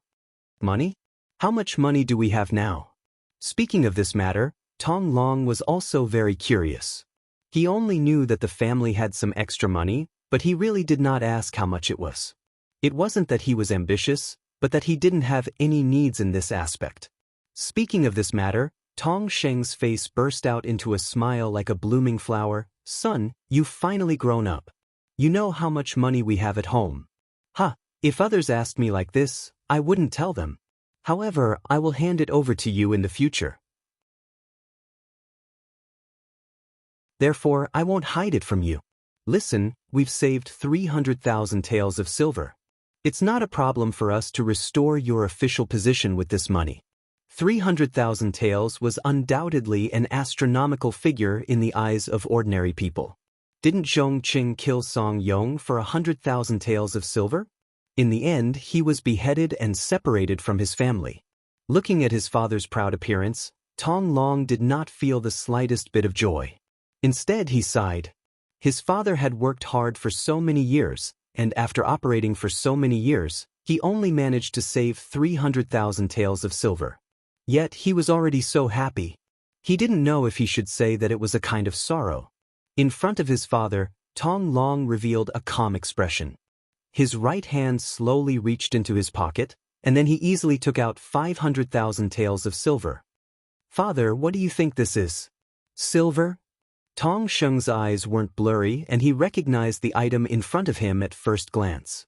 When he took a closer look, he realized that it was Yang Xie's 500,000 taels of silver. When he realized that it could be exchanged at any Yang family bank, his eyes widened. "This? Where did this come from?" "Of course it was given to me by the 5-star army. I won't hide it from father. I am now a member of the 5-star army. Because of my outstanding strength and outstanding performance, I am now a company commander. Of course, I am confident that I can lead more troops in the future." When he spoke of this, Tong Long's arrogant side appeared again. Ever since Tong Long was captured by Commander Bai Shuang, he couldn't accept it. When he woke up and ate a large amount of food, he started to shout loudly. What he meant was that he couldn't accept it. If it wasn't for the 5-star army strategy that caused them to be exhausted, he definitely had the ability to fight it out and even win. Logically speaking, a captive shouldn't have the right to speak. Even in ancient times, such people didn't even have basic human rights. However, Bai Shuang didn't take away his right to shout. On the contrary, he got someone to release him. Not only him, the other 2,000+ captives were also released.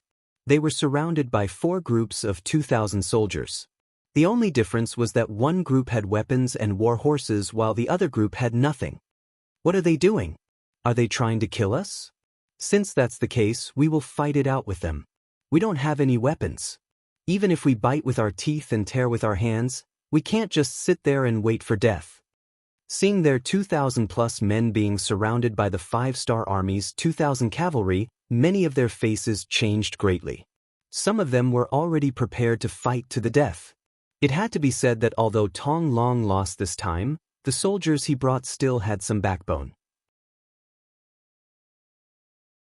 If it was a normal army, they would have already knelt down and begged for mercy under such circumstances. Naturally, there were also people who were calm in the crowd, such as Tong Long. He didn't believe that the other party would kill them. If that was the case, there would be no need for such a formation. Wouldn't it be better to just kill them one by one? Releasing all of them was a kind of danger in itself. Of course, it was also a kind of attitude.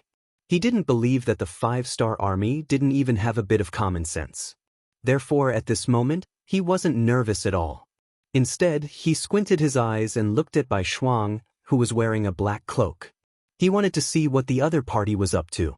Just as Tong Long expected, Bai Shuang didn't give the order to kill the captives. There were so many young men with good writing skills. Most of them were Han. If he killed them just like that, even his teacher wouldn't let him off. The reason why he had brought all these people out was because he wanted to use his powerful force to subdue them. Therefore, he opened his mouth and said, "You don't have to be afraid. We don't want to kill you. We just want to prove that we are stronger than you." All right, didn't someone say that they weren't convinced? All right, we will give them a chance to show off now. No matter if it's 1-on-1 or many on many, we will accept it. But if you lose this time, please put down your pride. All right, since it's a bet, there should be some stakes. How about this? If you can win, we will let you go unconditionally. On the other hand, if you lose, you must stay and join the 5-star army. How about it? Are you serious? The moment Bai Shuang finished speaking, Tong Long was the first to ask. Of course. There are so many brothers here. How can this be a game? Plus, we always keep our words in the army. You don't have to doubt us, Bai Shuang said in an incomparably confident tone. This time, the army camp was in an uproar. This was especially true for some of the men who were confident in their strength. They had always been fearless. Now that they had a chance to prove themselves, how could they let it go? Immediately, many people began to take the initiative to sign up. They wanted to prove themselves with their own strength and also to save themselves. Bai Shuang didn't reject these people. He ordered people to bring over the war horses that were captured before. Then, he gave everyone who wanted to fight a wooden scimitar. This was originally the weapon that the 1st Cavalry Division used to train. With such a weapon, they didn't have to worry about killing people. At most, they would only suffer some minor injuries. The first to fight were the 100 captives. Their opponents were the 100 cavalry warriors of the 4th Regiment. In front of everyone, the two sides pulled apart a distance of 2 li. Then, under the shout of Bai Shuang, the temporary referee, both sides began to exert their strength and charged at each other. It had to be said that the cavalry that caught Tong Long's eye and brought out were quite strong. They charged from afar, waving their wooden scimitars and doing all kinds of difficult tricks on the horses. Loud battle cries came from their mouths. Their imposing manner was extraordinary. In comparison, the 100 soldiers of the 4th Regiment seemed to be weaker. They didn't shout or shout. Instead, they kept moving forward in silence. As they moved forward, they kept changing their formation. The 100 people quickly formed a formation of 5 tip of the arrow. Then, they collided with the 100 captives in a way that could pierce through their hearts. One chopstick was easily broken. 10 chopsticks couldn't be broken. When the two sides began to collide, the tip of the arrow array displayed its unique and powerful strength. Under the coordination of each other, the soldiers of the 4th Regiment only needed to take care of the enemies in front of them. As for their left, right, and back, there were naturally other comrades in charge of protecting them. This allowed them to maximize their attacking power. On the contrary, the captives were fighting for themselves. Those who had a good relationship with each other only cooperated in 2s and 3s. In the face of the tip of the arrow, which was a group of 20, it was no different from a mantis trying to stop a chariot. In just one exchange, a quarter of the 100 captives fell. Then, it was time to charge again and again, entangling the enemy. Soon, the captives realized that every time they attacked with their scimitars, they could only attack one opponent. However, there would often be multiple scimitars slashing at them. Moreover, it was continuous. One move after another, it was impossible to guard against.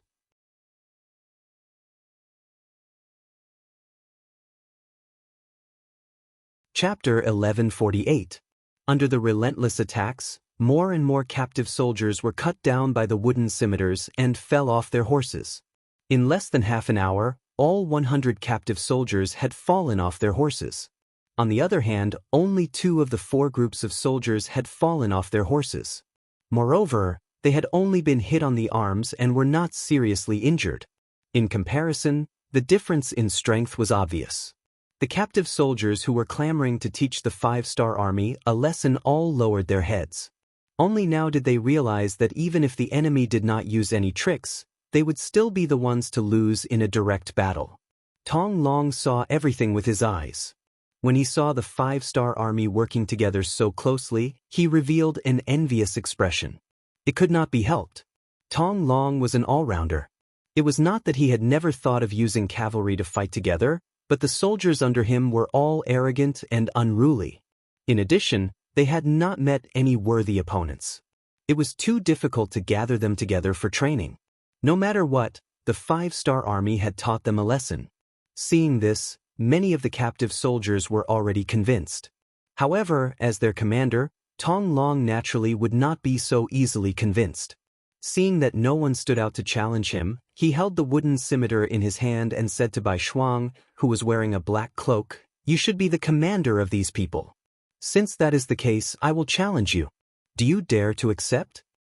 I have already lost to you once. Why should I be afraid of you?"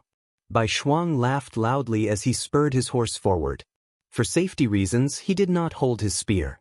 Instead, he held a pair of wooden scimitars and rode out on his horse. Dual blades? Seeing Bai Shuang come out with dual blades, Tong Long was stunned at first.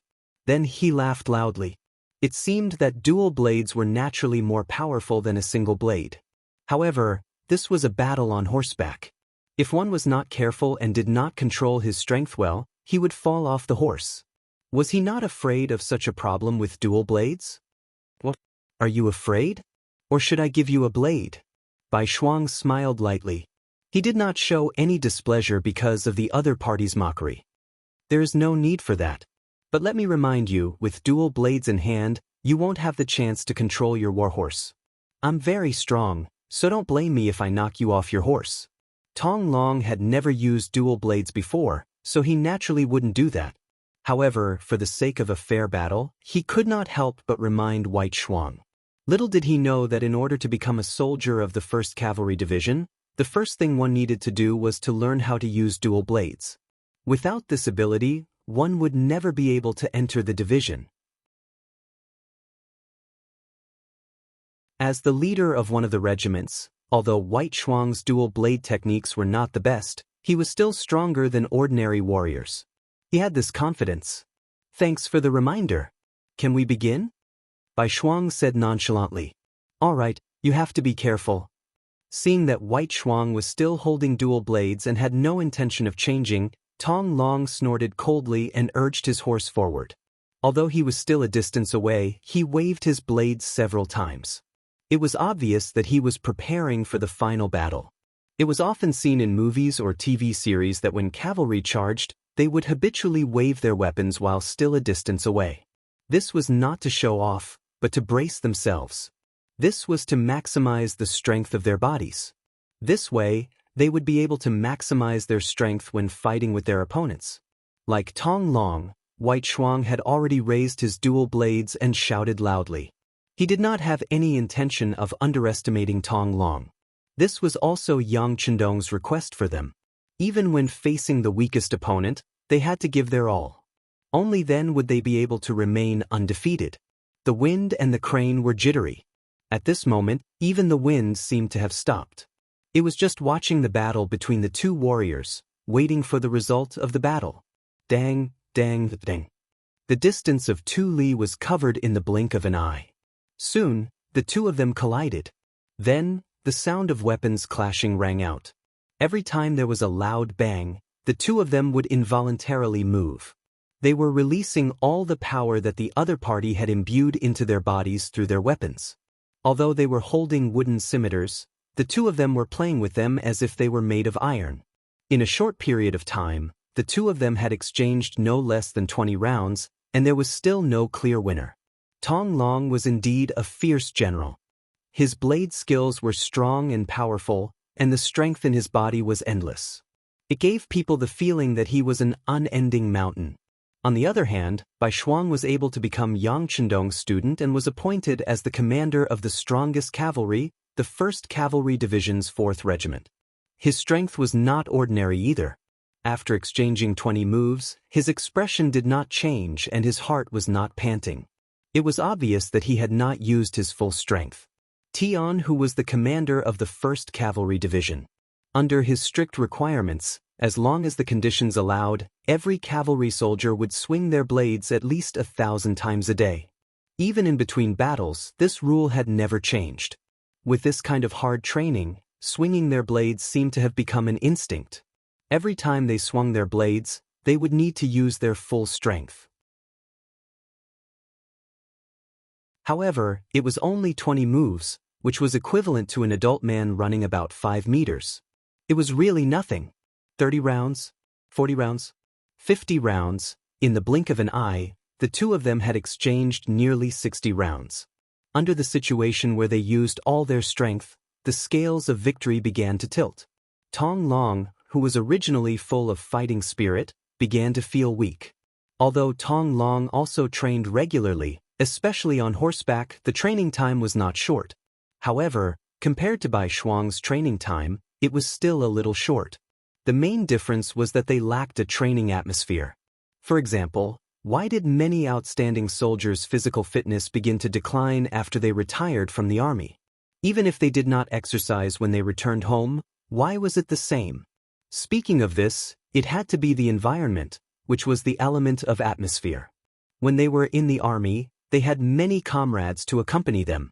While they were chasing each other and could not slack off, training also became a kind of work and interest. However, when they were alone, it was completely different. Without a comparison, they might involuntarily want to rest for a while when they were tired. As time passed, naturally, the gap between them would become bigger and bigger.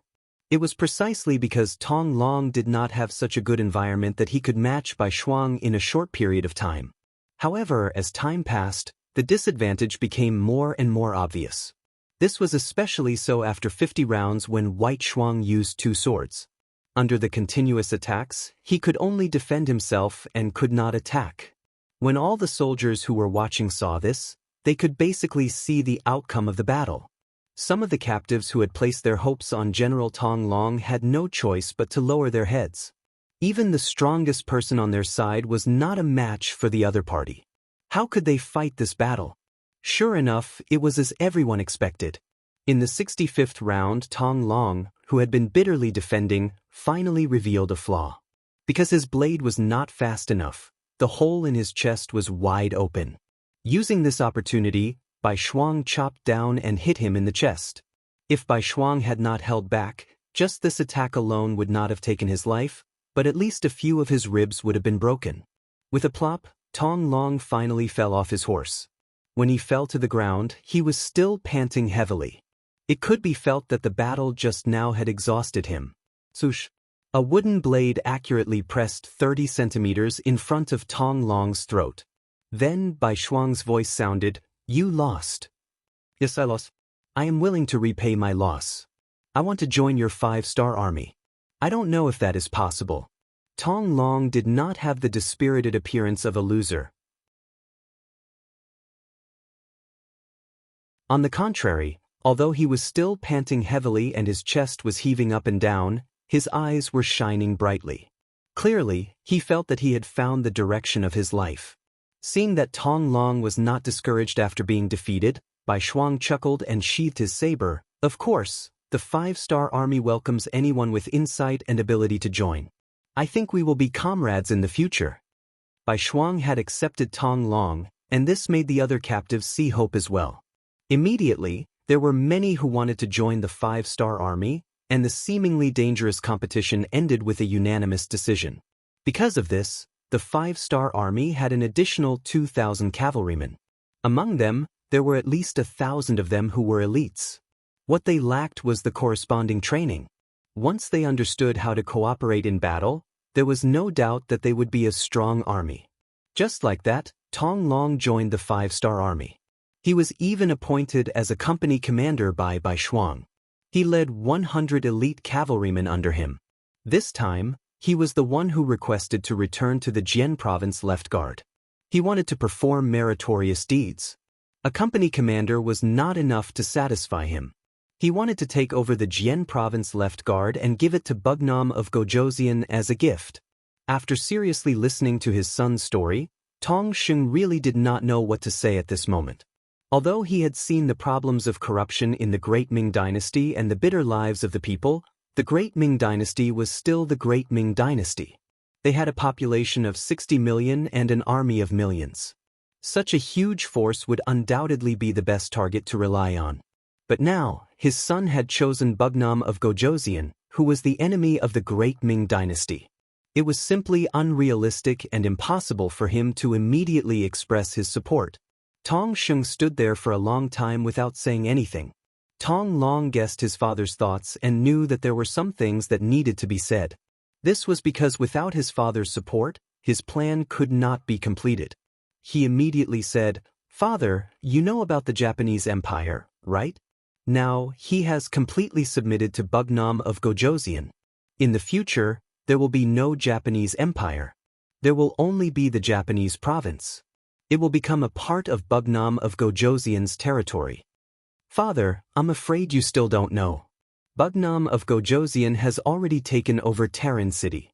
Among them, Commander Song Quan committed suicide, Commander Tongji Zhongcheng was killed, and Commander Yi Ligang became a general in the 5-star army. Bugnam of Gojoseon has already given the order to change the Liaodong region into the 3 eastern provinces.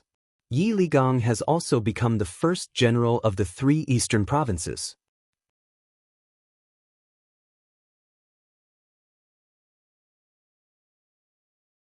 Chapter 1149. Right now, Wu Nanking is leading his army towards us. Do you think that we can stop them with just our strength?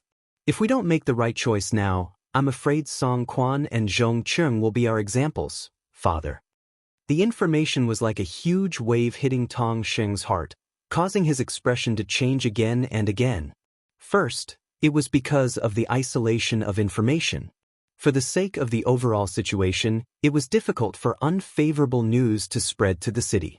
Secondly, in the social environment at that time, many things often took a long time to be known by everyone.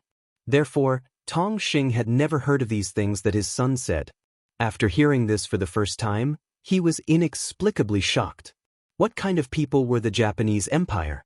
Perhaps the people in the hinterland of the Great Ming Dynasty didn't know much about them, but as the Jianzhou left guard in the Liaodong region, Tong Sheng, who was in business, knew very well. When he was transporting goods, he saw the Japanese Empire invading the border with his own eyes. He saw many Han people and Nuzanren die tragically in their hands. As for the strength of Song Quan and the others, he was even more clear. As the commander of the entire Liaodong region in name, Song Quan was still very prestigious among the people. But he didn't expect these people to be forced to commit suicide. Thinking about how it had only been 4 months since the 5-star army appeared here, how could he not be surprised? Just how powerful was the five-star army? How could they attack a city in such a short period of time as if they were invincible? If such a powerful army really set their sights on the Jianzhou left guard, would they be able to hold on?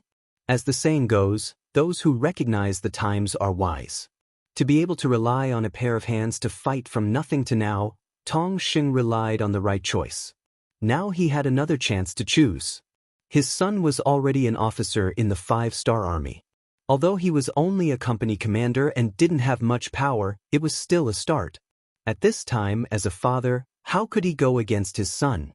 After listening to this, Tong Xing's mentality had undergone a huge change. What he didn't expect was that Tong Long's next words were like a heavy hammer that strengthened his conviction. Father, Captain Baishuang has already asked for instructions from Bugnam of Gojosian and gave a detailed introduction of our family situation. Bugnam of Gojosian has promised that as long as the Tong family can successfully take over the Jinzhou left guard, we will be allowed to do business here in the future. Father, you have to know that the five-star army sells rare goods. Once you purchase goods from them, you will definitely make a profit. This will only be beneficial to the future development of our Tong family. At that time, one of us will be in business while the other will be in the military. Wouldn't that be the best way to help each other? Father, why are you still hesitating? Please help your son. In a short period of time, Tong Long had revealed all of his trump cards. He even deliberately played with the banknotes worth 500,000 taels of silver in his hand. That was more money than Tong Xing's lifetime of hard work. Finally, Tong Long's expression changed several times before he nodded heavily and made a decision. All right, since Bugnam of Gojosian thinks so highly of us, son, father agrees to help you. Tell me, what do you need me to do? The father and son discussed together for more than 2 hours. Afterwards, Tong Xing stepped forward and invited all of the influential people in Jianzhou left guard city to the Tong residence. Not long after all of the influential people in the military, politics, and business arrived at the Tong residence, they were all surrounded by hundreds of elite soldiers. On one side was a mountain of silver, on the other side was the consequence of shaking their heads and refusing. No one was stupid enough to not know what to choose. The Jianzhou left guard changed sides in this lifeless situation. After controlling the situation, Tong Long personally went out of the city to welcome Captain Baishuang and his 4,000 men. After the army entered the city, the Baiming army in the city quickly gave up resistance and became a member of the five-star army. When the news spread and reached the military camp more than 200 miles away, Chen Dula, who was still discussing the plan with General Li Tong, was stunned on the spot. He did not expect such a big thing to happen just because he was not in the city. Naturally, Chen Dula was also glad. If he was not in the city, he would also be faced with a choice and might even lose his head. This is outrageous. Chen Dula angrily slammed his right fist on the desk in front of him. Even though his fist was bleeding, he did not care at all. General Li Tong's face was also full of shock and disbelief. He quickly reacted and asked in surprise, General Chen, our army's rations seem to be in the city, right? Could it be? A howl came from the tent. If one listened carefully, it was Chen Dula's howl.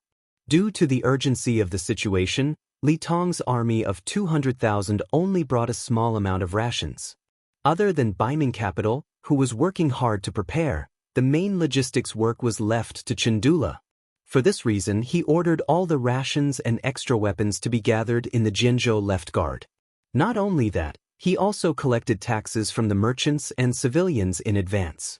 After all, in front of the five-star army cavalry that liked to fight, there was no place safer than the Jianzhou left guard. It was just that no one had expected such a thing to happen so suddenly. Now, all the rations were used by the five-star army. It was a huge loss. Chen Dula reacted quickly after the howl. He reached out and grabbed Li Tong and said, General Li, the rations and supplies are in the city. We have to get them back. We should take action now that the five-star army hasn't stabilized. Otherwise, we won't have a chance. Li Tong naturally knew the importance of the rations. If they couldn't get them back, his army of 200,000 would only have 5 days of rations. At that time, the morale of the army would be shaken even before Bugnam of Gojoseon did anything. Okay, I'll immediately send troops to the Jianzhou left guard. No matter what, we have to get this city back. After an emergency meeting, Li Tong gave Chandula 30,000 soldiers and hurried to the Jianzhou left guard. Li Tong followed behind with the remaining 100,000 soldiers. No matter what, they had to get the Jianzhou left guard back.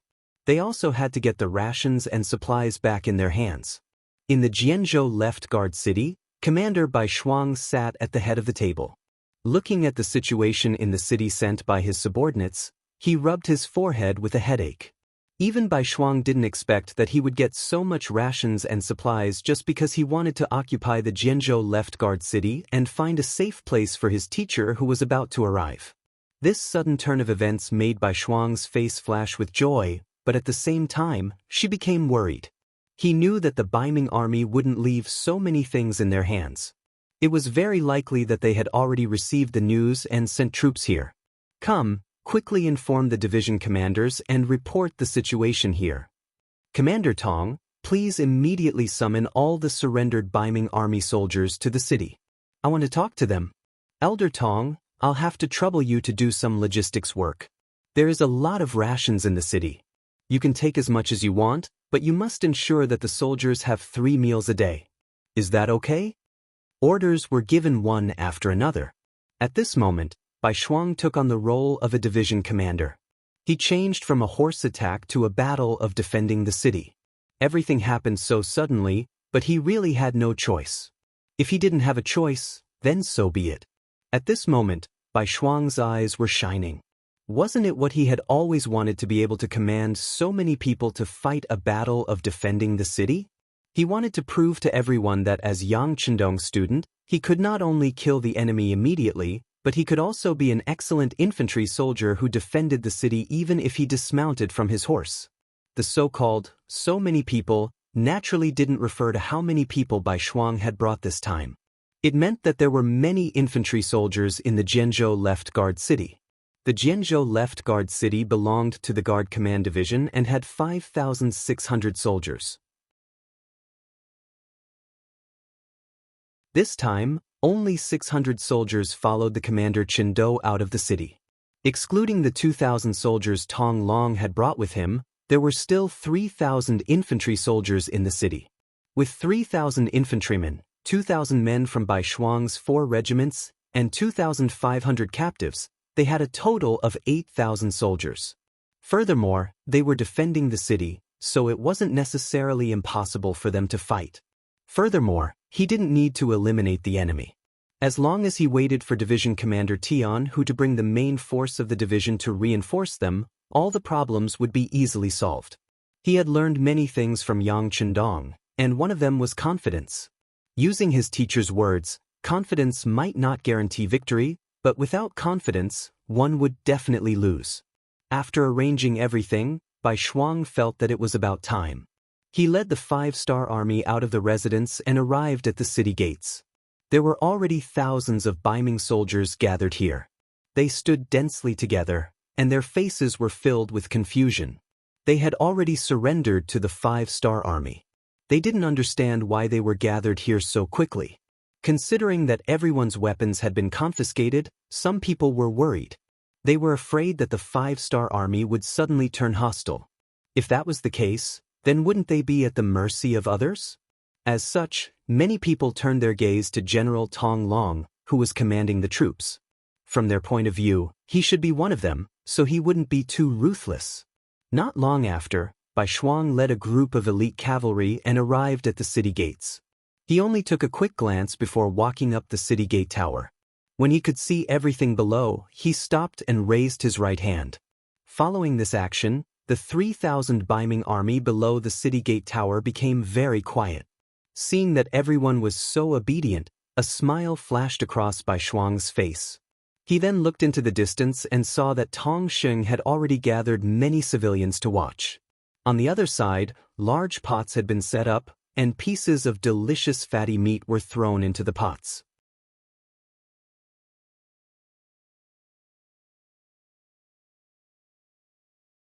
Chapter 1150. Now that everything was ready, Bai Shuang's voice came down from the city gate tower. Soldiers, I've called everyone here today to tell you that the Jianzhou left guard is now under the control of the 5-star army, and you will soon become a member of the 5-star army. Hee, our 5-star army belongs to Bugnam of Gojoseon. Bugnam of Gojoseon never mistreats his subordinates, so after asking for instructions, we've decided to give each soldier 5 taels of silver. The amount is the same, so please don't think it's too little. Alright, now everyone can line up to get the silver. Elder Tong, I'll have to trouble you. No problem, it's already prepared. Tong Sheng, who already knew about Bai Shuang's plan, smiled. Then he gave an order and the wooden boxes placed there were opened. White light flashed, and boxes of silver were placed in front of everyone. Wow, so much silver. Yes, I've never seen so much silver in my life. Shouts of surprise continued.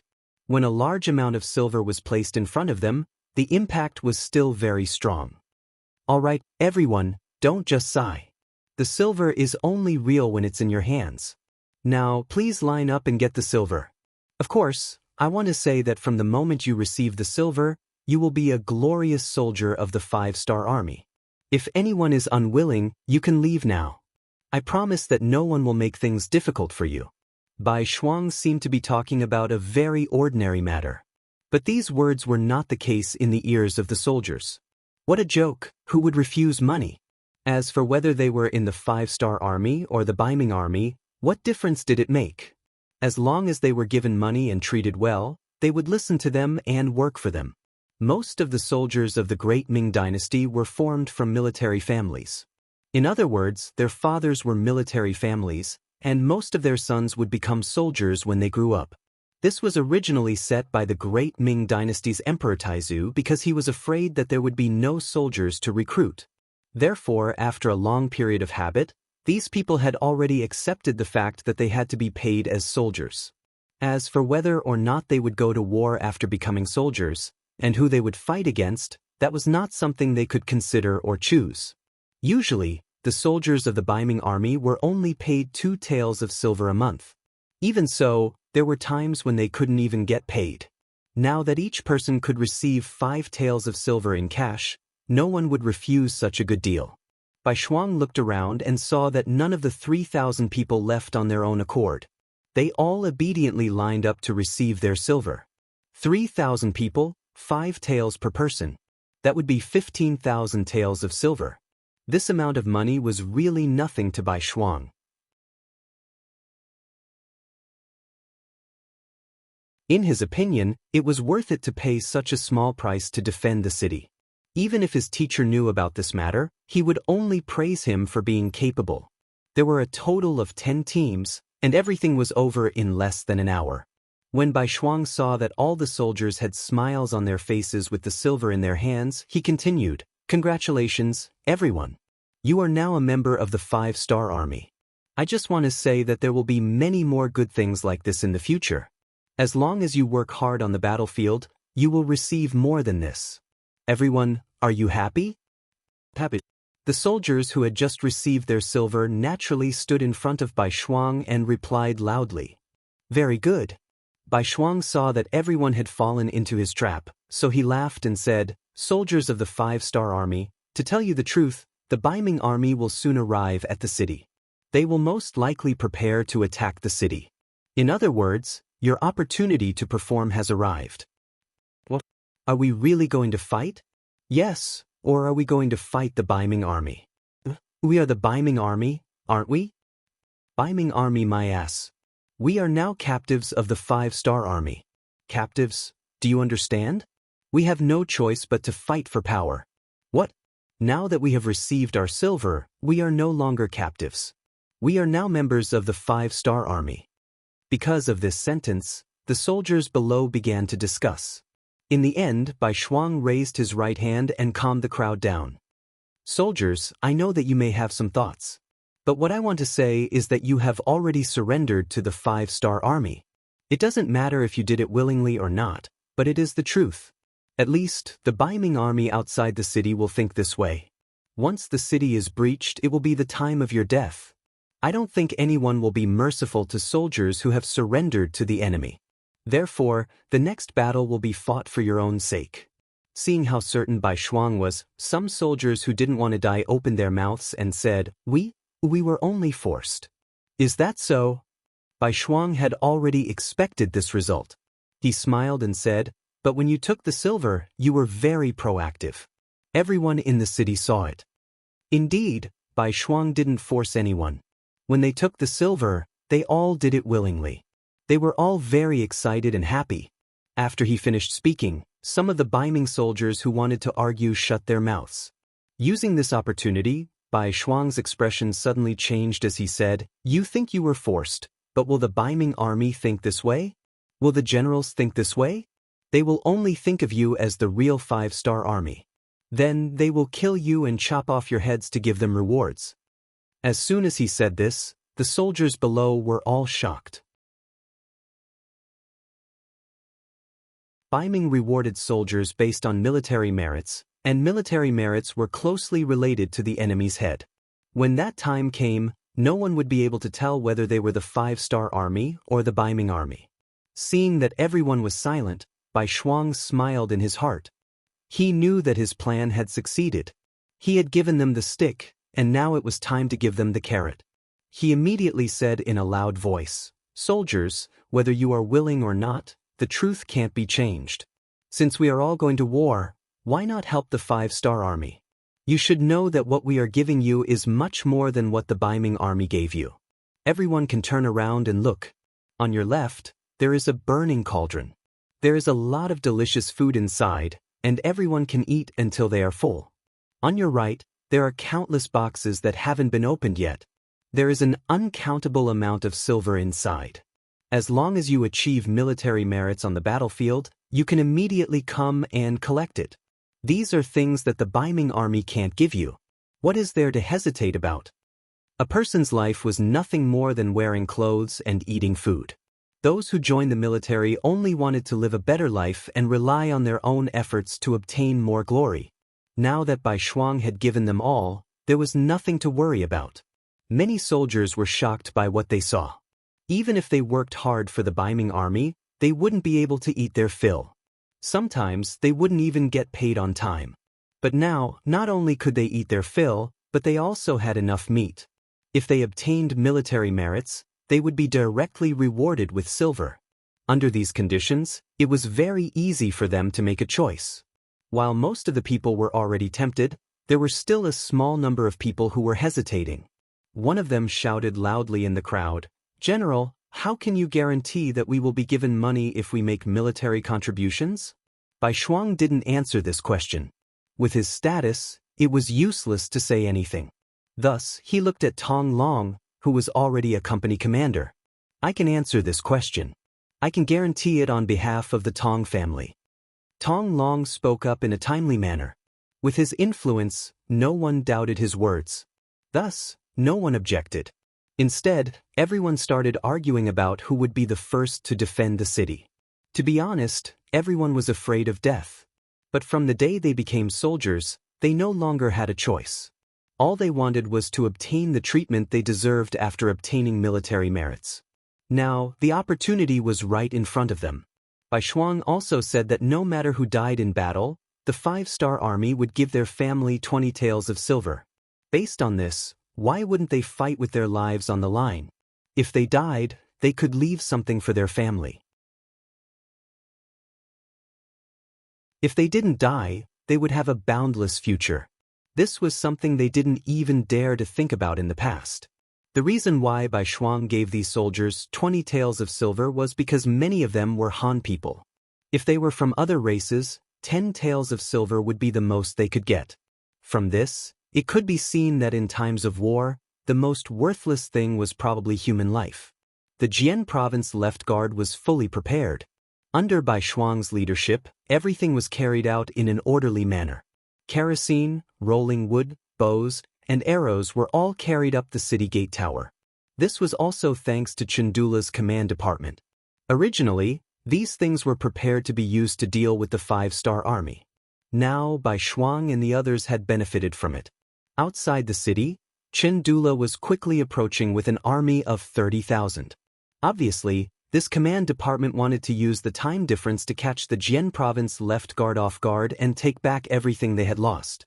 However, when he arrived at the city gate tower and saw that the colorful 5-star flag had already been placed on the city gate tower, and his former soldiers were all ready for battle, he had a very bad feeling in his heart. The other party was already prepared.